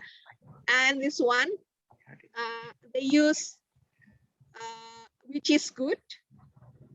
Actually, if we try to translate into English, there is no meaning it's not, I mean, this is grammatically error, yeah, because we have to translate to English. The meaning is something like, I had so much fun, I had to handle everything myself out there. I think that's good for me. Okay, so actually, which is in here is not the correct expression that used in maybe is the sentence, but this is something normal for most of young generation in Indonesia. And this one is about, I have just bought 2 lipstick. Which one do you prefer? They only say this one. This is the answer. Prefer. Only this one, prefer. In English, I prefer the nude one. Okay, this is the phenomenon. I think there is also similar phenomenon. I believe that there is also similar phenomenon that happened in Philippines. Maybe one of you can share the phenomenon with me later in discussion, maybe. Okay, the next is about why I mentioned about this one, K-wave and K-pop, because this is something that is quite famous in Indonesia. Almost young generation in Indonesia is influenced by maybe Korean wave, or maybe you can say Hallyu. And if you are a K-wave or K-pop, there are some vocabularies that you have to know. Only the fans of Hallyu know about this. Maybe like this one, Savage. I think everyone knows Savage. Yeah, that this is swagged. Everyone knows swagged. And bias. Do you know the meaning of bias? Do you know the meaning of bias? Maybe you can chat if you know the meaning. One of the Philippine students said that she stand BTS, so I think they know them. Okay. Okay. One of the Philippine student, said that she stand BTS, so I mean that they knows about this one, bias. Chocolate apps. What's chocolate apps actually? Why we have to mix chocolate and apps?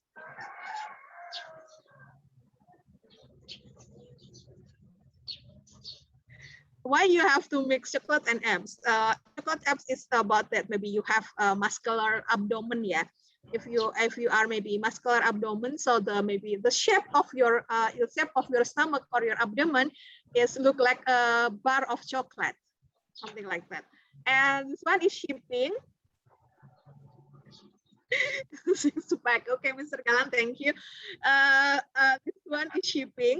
If you are if you are fans of serial, not only Korean, yeah, not only Korean drama, but also maybe English, maybe Western drama, you are going to familiar with this expression shipping. Shipping, if maybe you.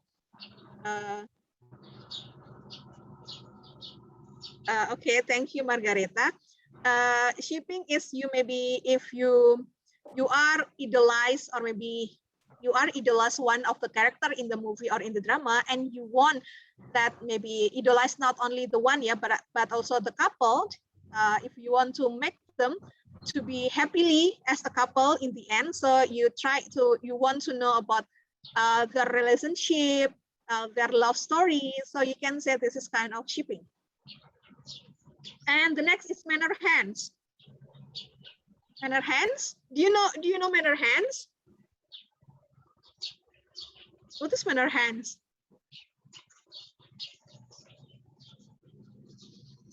Yes, Eliza said that this is like a love team. Okay, manner hands. Manner hand is something that this is part of manner, yeah. This is a part of the attitude, how you manner your hands. If a man have to be sit beside a girl, so what should you do? Something like that. So you cannot touch the girl, although that someone asks you to maybe to take a picture with the girls close enough. But I think it will be good if your hands not touch the body of the girls. Jadi it's only look like touch, but actually you do not touch. This is the meaning of manner hands. Next is this is maybe this is used by tourism, yeah, tourism of soul. They make it into this one. I saw you. I think this is same with maybe make noun to be verb, something like this. I saw you. And this is the maybe this is from BTS. I purple you. And everyone will know BTS, what BTS stand for, yeah, and what PTD stand for. Okay, any question about these materials? Or maybe you want to share your story, how you use those kind of words. My question is, how, okay, maybe one of you can answer in the chat box, yeah, how those words become so popular right now. How you can know the meaning of these words. In reality, you do not use English as your daily language, but you know the meaning. And sometimes you use it when you have to write, or maybe you have to write your caption in if you have to write in your Twitter or write caption in your Instagram. How do you know this meaning? My question is that before I make a conclusion, yeah, one of you want to maybe share the opinion how you know this, how you know this, the meaning of this word, and how the words become so popular right now. Is there any chat box in here? Okay. Okay, this is the conclusion. Yeah, I mean the answer will be in conclusion. Influence by influence due to globalization. Okay, because we watch V-Live. What is V-Live? Okay. Okay, this is the conclusion. So the conclusion is maybe we can give the conclusion that actually language change. Yes, language change. Youngster is the agent of change. Creative because maybe the character of youngster is creative, eager to be acknowledged, different. You want to be different. You do not want to be same with your friend, and you are eager to be popular. You want to be popular or maybe famous. Most of you, maybe not all of you, yeah, but most of you, especially for the Z generation, yeah, Generation Z. They create their own language to show their existence. So you want to express, you want to show your expression by making or creating your own language, and maybe you just do not want the old folks or maybe the old generation or your parents to know the meaning of the words, because sometimes you need to criticize them. Sometimes, yeah, because it will be like a secret among the youngsters. Therefore, they try to maybe use different words or maybe try to find another meaning of a word. Next is they are familiar with social media. This one, the Z generation is generation that is quite familiar with social media. Social media is friend of you, and maybe some of you are addicted, yeah, addicted to social media. So I can say that is it okay if you maybe do not bring your money, but it is not okay if you do not bring your smartphone. Okay, is it okay if you do not bring your wallet or maybe your money, but it is not okay if you do not bring your smartphone. This is the most important thing for the youngster. And the next, this is the conclusion. So I tried to maybe make some. I tried to check this. This is from Instagram, yeah, because I use Instagram. There are the popular vocabularies related to self-aware. This one. So right now, some people said that most of Z generation is someone that is concerned of themselves. a little bit selfish.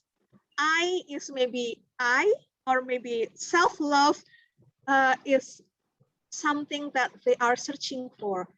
So the existence of I, the existence of you as an individual is something that is important. That's why some vocabularies that's what's popular, or maybe be the trending topic, or maybe be viral in Instagram is this kind of words. I try to find it by the hashtag, yeah. Maybe hashtag of self-love, there are 75.3, then save it, 16.8, M is million, yeah. Can you imagine? 75.3 million, wow. And outfit of the day, I think everyone wants to be access. So there are 384 million, wow. And this one, selfie, it shows that you want to be access, yeah. 459 million, this is about me time, love myself, workout. Workout is also part of the lifestyle that everyone loves right now, especially during the pandemic. And this one that is quite popular too, maybe especially in Indonesia, is cycling. Perhaps, yeah, this language will not last forever. And we use this kind of calculation. Is the calculation will be the same next year? Maybe the calculation or maybe the prediction will be different, because like I said, language changes, and trends of language or trend of the vocabularies also change. And for the maybe the word that you use during you are young, you are young, maybe you will not be able to use it when you start working in a company or institution. You are going to change your language style, because if you are being more mature, then your style of language be different. That's number one, because of your maturity, and the second one is because of your environment, your situation, the people around you. You will, if you worked in a company or an institution, sometimes your teammates, or maybe your teammates, or maybe your friends in the company, older than you, younger than you, even they are maybe they are more maybe the gap of the age is so different. That's where you will not be able to use your language if you want to communicate with other friends, or maybe your workmate, your colleagues in maybe in companies. Okay, that's all for me. If you have any question, or maybe not question, but not question, but I hope that this become a discussion. So if you have your opinion, you can share it with me. And if I made a mistake, because this is your language, you can make correction too for me. I'm really welcome for that. And this is the last one, because I said that your language is your identity. I try to use language to show my identity. This one is thanks in English. This is we read it terima kasih. Terima kasih same with thanks, because I am an Indonesian, and this one is matur nuwun. Matur nuwun is same with terima kasih too. This is Japanese, because I'm Japanese, and this one is kamsahamnida. Okay, everyone, thanks for your cooperation, and I hope that you enjoy and you do not get bored. Thank you. Thank you so much. Thank you so much, Madam Hapsari. For your presentation is indeed very comprehensive, and we learned new words from you today. So thank you. I often hear bias and shipping from my kids, maybe because of their passions, BTS. Okay, all right. So my dear speakers, thank you so much for sharing your expertise. Surely our participants learned a lot from you today. So now, if anyone has question, I'm sure our speakers are very eager to answer you. Again, you may click on the raise a hand button to be acknowledged, or you may type your comments or your queries in the meeting chat. And please don't forget to address the concerned speaker for questions. So the session is now open for your questions.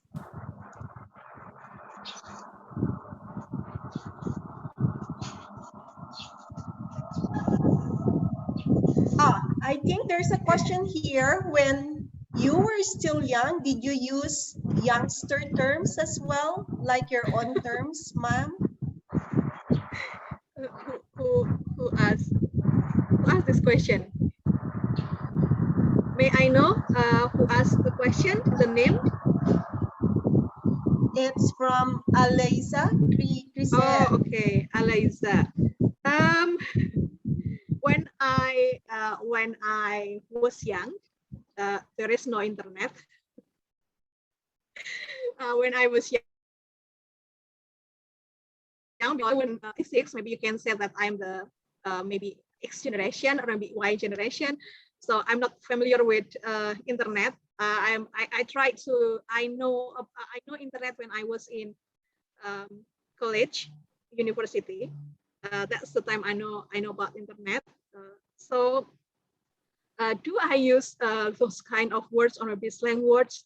I don't know about those words. I don't know about those slang words because I just know, because I know English only from the song that I love to listen. Because yes, I just know English. I just know English or maybe English word only by watching MTV and listen to the music. So I'm not the lucky one. You who lived in maybe 2000 and more year, you are the lucky one. You have the access to maybe to know the word outside your country, or maybe outside your hometown. So maybe I can say that I don't know about those slang words, except just for maybe just for the words that is the lyric of the song. I just know that, so I never use it. Okay, thank you, Aliza. All right, thank you so much, Ma'am Hapsari. Yes, thank you. Mr. Mark Kevin Dumaya, were you raising your hand a while back?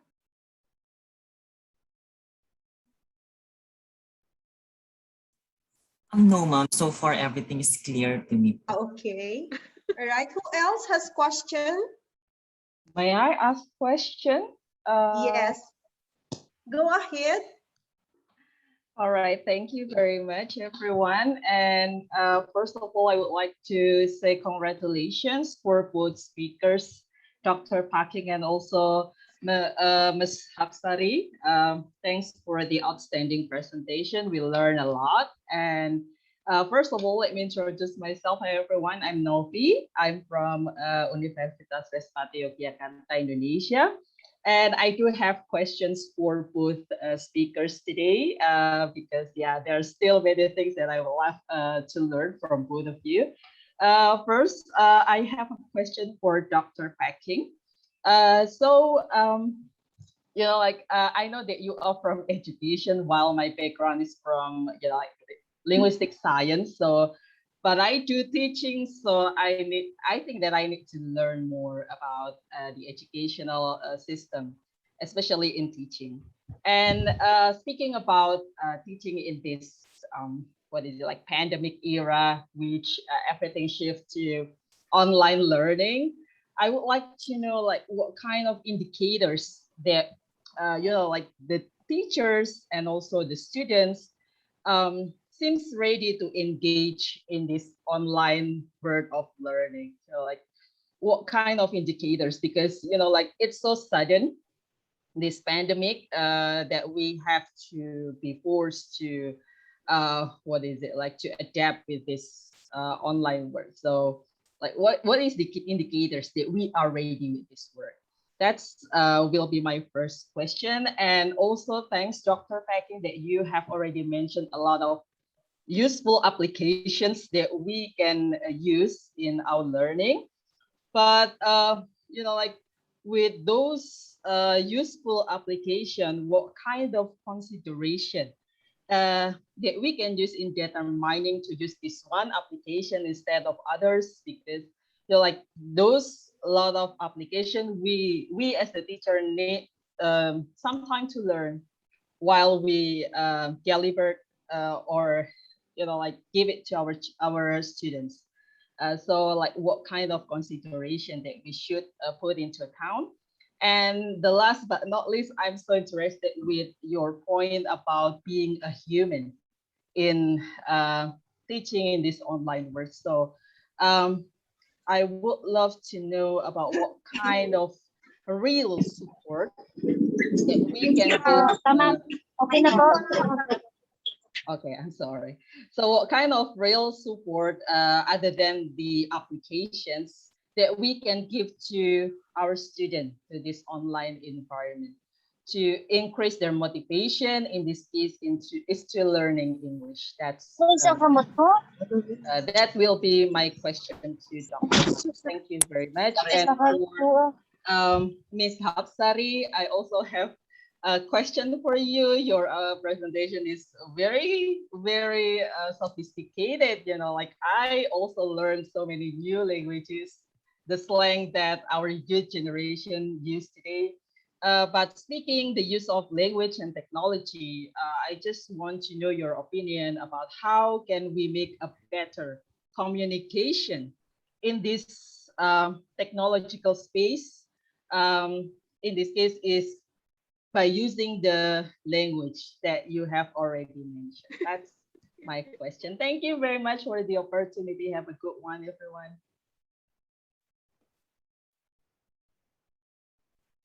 Okay, shall I answer first? I think, yeah. Yes. There is a question here from Miss Renee. She's a Chinese student. Mom, I am a student of SPUP studying for master's degree. And Ma'am Evelyn, please answer the question first. I'm sorry. Okay, this is in response to Ma'am Novice answer. Thank you very much, Ma'am, for asking that question. So you asked earlier, what are the indicators that will determine the readiness of our learners for online learning or remote learning or maybe utilization of these tools? We are very fortunate, Ma'am Novi, that when we had this shift from the face-to-face interaction to the different modalities, we did a profiling of our learners. So number one, we needed the data for their connectivity status. So number one, we really had to see to it that our students have a connection, because one of the options that we had would be a synchronous sessions. So number one, we did a profiling. No? So in terms of the profiling, connectivity, the devices used by our students, the support from parents of these students, we took a look at all of those. We also had the preparedness of the infrastructures that we had here in the university. And we are very fortunate that our university president already envisioned that this might happen. So she did a training, retooling of the teachers ahead of time. So we did some seminars. So we had some seminars and all those kinds of retooling activities. Number one indicators would be the profile of our students. Our dean actually published her research on the readiness of the students and faculty members. And in that research, we had the following elements, such as number one, what are the devices used by the students? How often do they use these devices? Their connectivity status. They also have some problems they have at home while doing the online learning. All these have been part and parcel of the different indicators that they have for online learning. So based on her research, she mentioned, that's why in her conclusion, she mentioned that our faculty and our students are ready, but they indicated some problems that should be addressed in the implementation of these modalities. Yeah, so that would be one. Next, be human. Be human. I think that was the question. Be human. Considering all the technological advancements that we have, the presence of all these tools, which we can maximize as teachers, sometimes teachers also, not only that, there are other intervening factors like, factors at home, work-related factors, relationship factors, what else?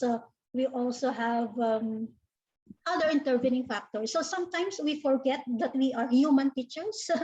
Some teachers act like robots. So to be human is taking a look at all these considerations, knowing where our students are, knowing who our students are, what are the factors affecting the learning behavior of our students, the readiness of our students for learning, and the way we establish or foster relationship with our students. I think that would be part of being a human teacher. So it's not just giving them instructional materials, not just asking them to produce the expected output so on time. It's not just delivering the content with neglect of their other needs. So to be human is to consider the needs, the interests, the demands of our learners, and being able to foster relationship, a good relationship with our learners. And of course, giving so much consideration, particularly during this pandemic. I think that is part of our being human, giving our learners so many considerations in order for them to meet the competencies that they are expected to develop during this challenging times. Ms. Novi. All right. Thank you so much, Dr. Packing. I think Miss Renee, Miss Wang has a question. Miss Wang, Renee.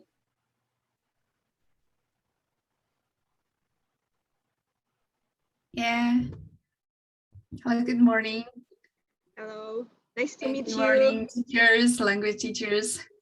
So glad to meet you all here. Especially I meet some of my professors like Miss Evelyn, Miss Meredith Tendor, and Jeremy. They are all my professors. And I'm here have a small question to Ma'am. Sorry, I can't pronounce your name, but I really enjoyed your speech and presentation. Professor Meredith, could you please tell me the name of the speaker? Yeah, just it's now? for Ma'am Hapsari, right? Ma'am Hapsari. Hapsari, yeah, Ma'am Hapsari. Sorry, I can't pronounce your name. I've been listening to your presentation very carefully. Now I have a small question. I'm a student of the SPUB and I'm from China and I'm living in China. And nowadays, we adults can hardly understand the youngster terms, and that bring us problems communicating with the youth. So do you have such problems in your daily life? Thank you. Thank you for the question, Miss Wenjing. Yeah, okay. Maybe you can just call me Miss Lia because most of my friends and my students call me Miss Lia. That is easier. Just call me Miss Lia. Then about the difficulties that I face when I communicate with maybe young generation. To be honest, yes, indeed. This is something that is difficult to understand. That's why I learned it. I learned it and I tried to maybe present it. That's why I choose this material, because I also have the same problem with you, and I also have to learn, because they are also the language of my students. And sometimes I also need to know about what they write or maybe what they discuss through social media. Because yes, maybe for the task they have to use standard English language, but sometimes I need to know what they uploaded in social media. If it is not appropriate, I can tell them to take down, or maybe tell them to make it hide or not share it. That's why I learned it. That's why I choose this kind of topic, because this topic is something that I also need to learn. Sometimes I also ask the student if I do not understand what they really say.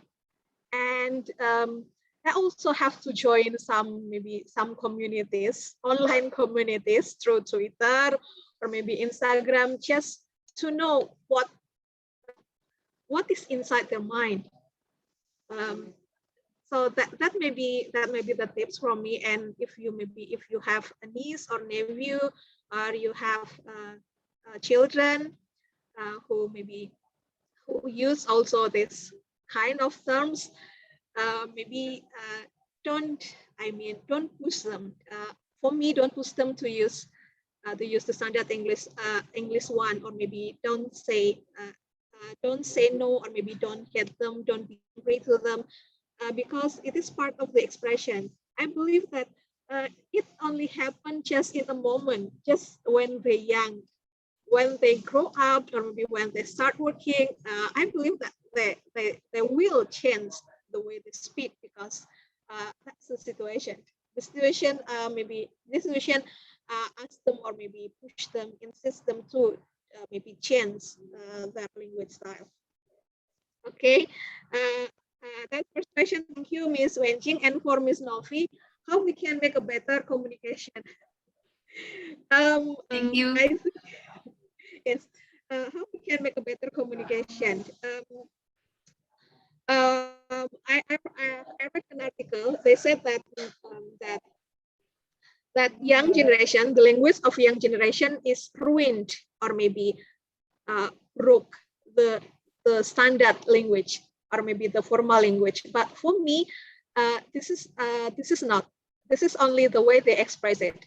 How we can make a better communication? I think we must share to them that they need to know when and where they can use those kind of terms.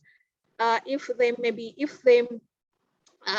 they have to speak with us, lecturer, or they have to express their opinion in a classroom or maybe in a university, of course they cannot those kind of terms, because I think the situation is not right. Yeah, that's why we just have to give them new insight that okay, you can use this outside the formal institution.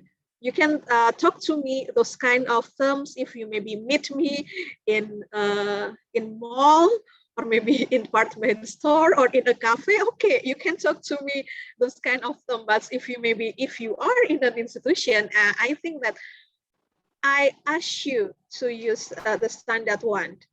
I think that's that I can share with Ms. Novi. I think Ms. Novi have the same problems too.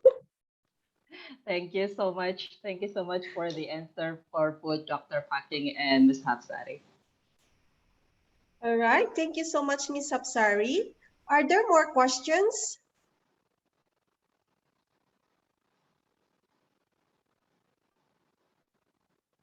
All right. If you do not have any more questions, we now proceed to the closing remarks.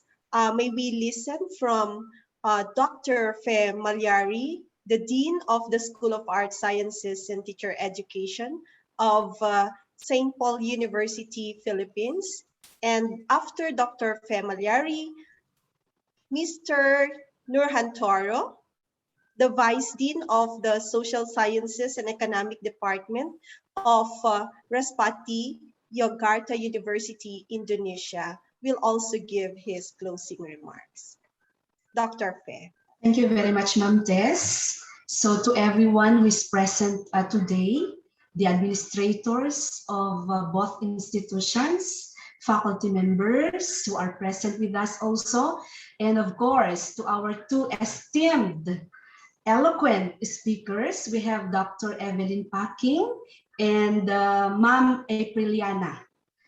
And of course, I would like also to say good morning to our students from the Philippines, particularly St. Paul University, Philippines, and of course, to our students in Respati Yogyakarta University in Indonesia. Good morning to everyone. Indeed, we are happy and of course, we are blessed for having everybody today. We are far from one another, but you see what internet can do. We were able to see one another online. We were able to gain new friends. And of course, we were able to learn things from our speakers. I would like to reiterate what was said by our first speaker, Dr. Elves, when she had said that we are not supposed to be threatened by the existence of robots and other inventions of technology, because these things will never replace us being teachers. How can they replace us? We are teachers with a heart. We are teachers with hearts, and robots don't have hearts. Instead, let's take it positively. Let's take it into the affirmative side that these robots, these inventions of technology will be a big aid for teachers. It will be a very big aid for us teachers because it will make our teaching easier.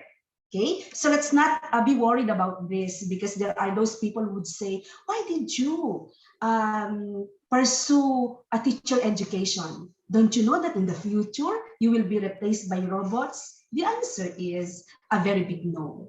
Okay, so I would like also to mention the discussion that was mentioned by Ma'am Apriliana when she said, we have to know English, correct? Especially that we are teachers, no matter what field of specialization we are in. We have to be well versed in the language, considering that English is an international language, and that wherever we will be, we can communicate if we know the international language, which is English. Look at us now. We are Filipinos, but we are mixed with people who are Indonesians. Filipinos speak Filipino language, which is Tagalog, and Indonesians have their own. But because of the international language, English, we were able to be here together. Okay, so that is the beauty of knowing English as the international language. As Ma'am Apriliana put it a while back, she said, just talk, just speak. And I go with her, because learning English doesn't mean necessarily that you have to go to school. Of course, going to school is a very big help. But there are also other things that we can do by our own selves. That is, of course, you have to speak. Because as we say, practice makes perfect. And you have to read a lot. Okay? You have to read a lot. As I always say it, don't be voracious eaters, because if you are a voracious eater, you will become big like me, okay? You will become stout. Instead, you will be voracious readers. You have to learn how to love books. You have to know the different authors, meet them, okay? And I would like to say, face your books, our would-be teachers.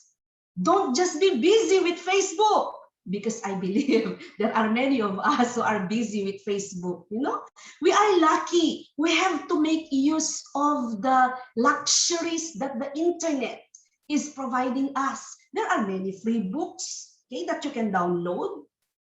For our SPUP students, there might be times that you are seeing me and I am engrossed reading something on my phone.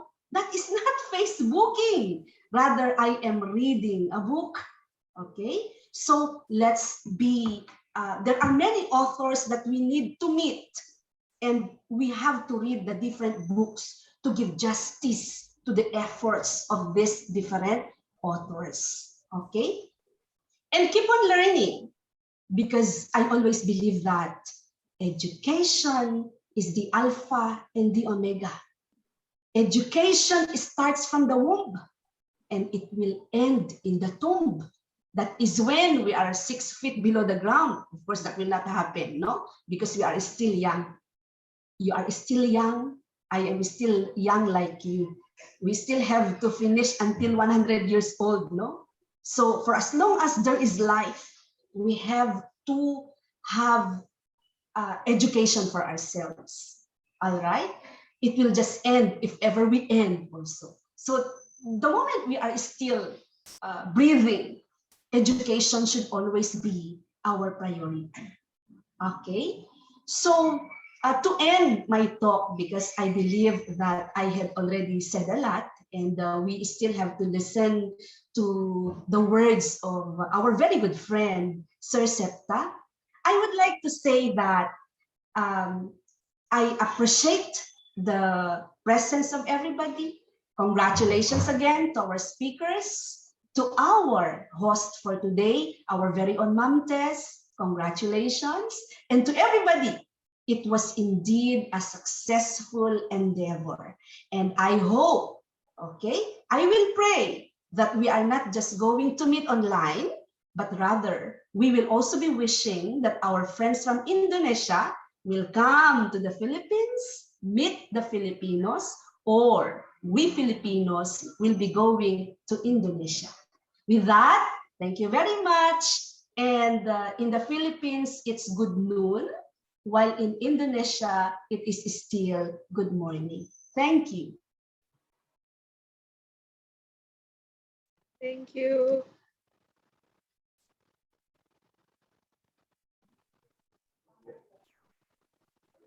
Thank you so much, Dr. Malyari. Now we listen to Mr. Septa Hantor.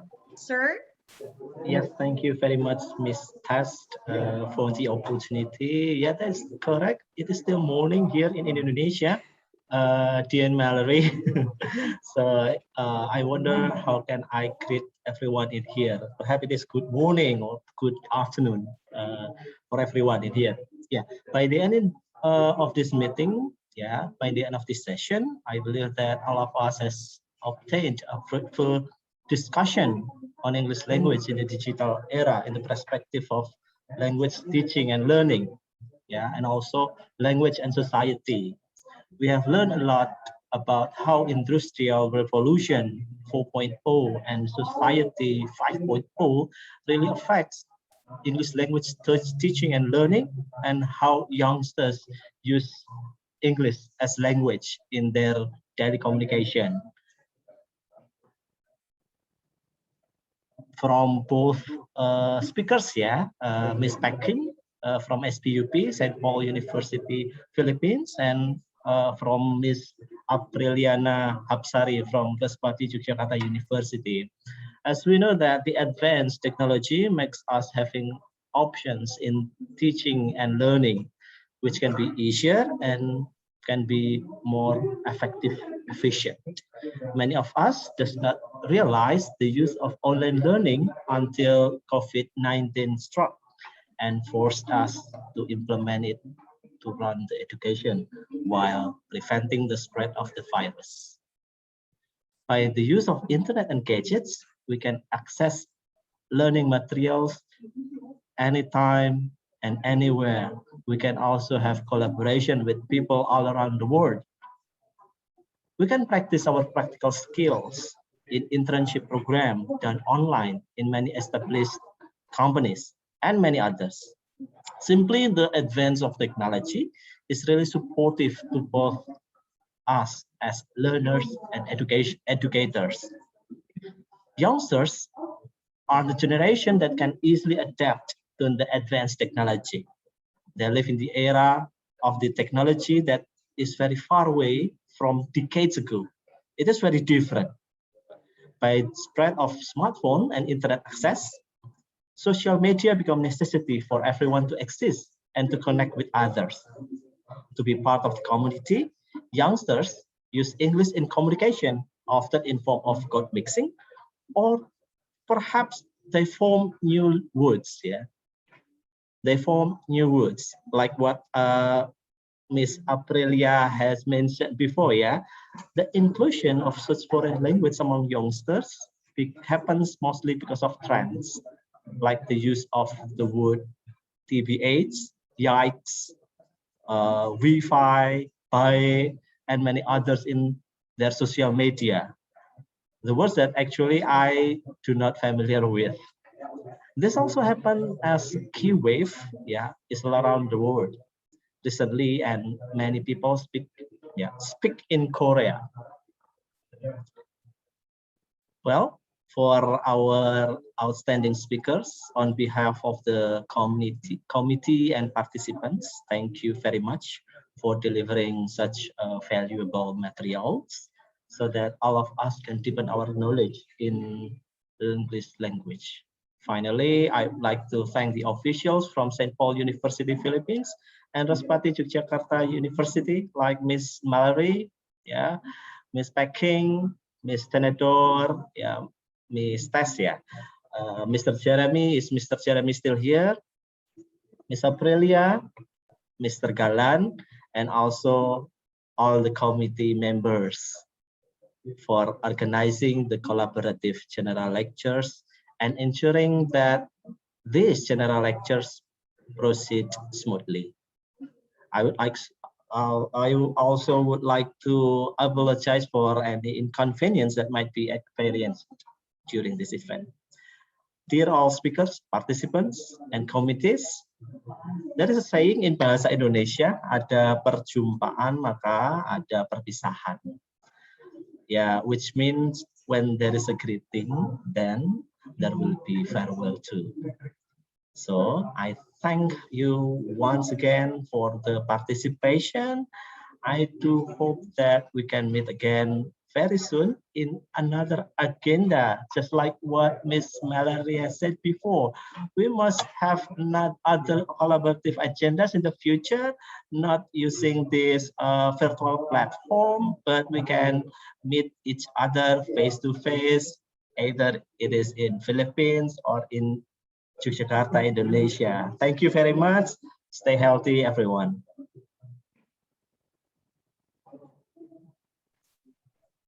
Thank you, Mr. Septa. Thank you very much.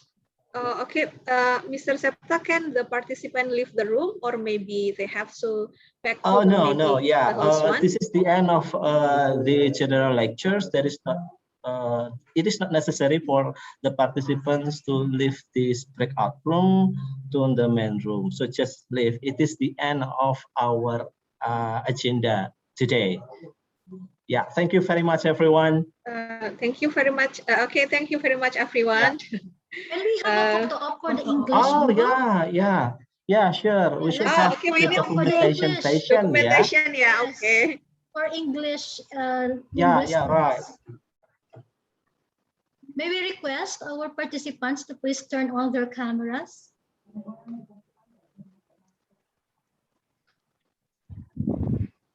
Yeah, would you please turn on the camera for a while in the documentation session? There are still many of you haven't opened the camera. Okay, yeah, there are 5 slides. Let us start from the first one.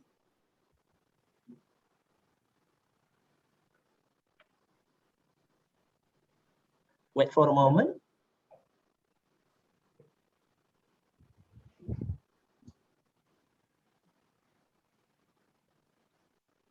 The second one.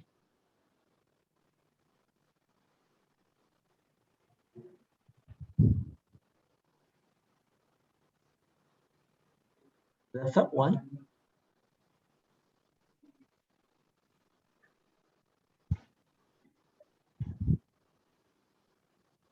The fourth one, only one more left.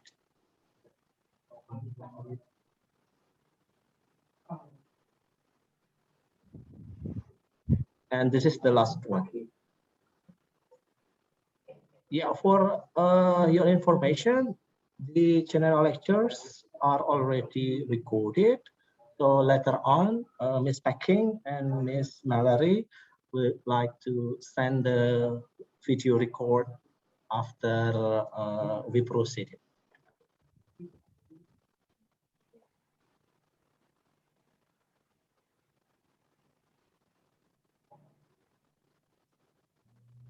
Yeah, it's all done. Thank you very much.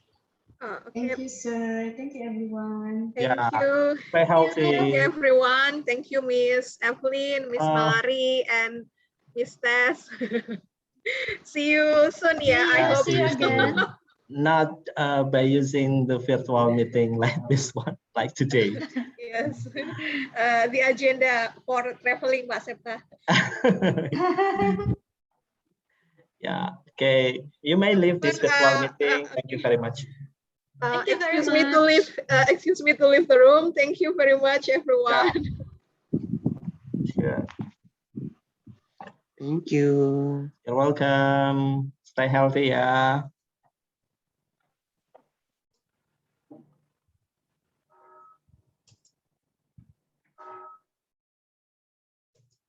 Sakto 12.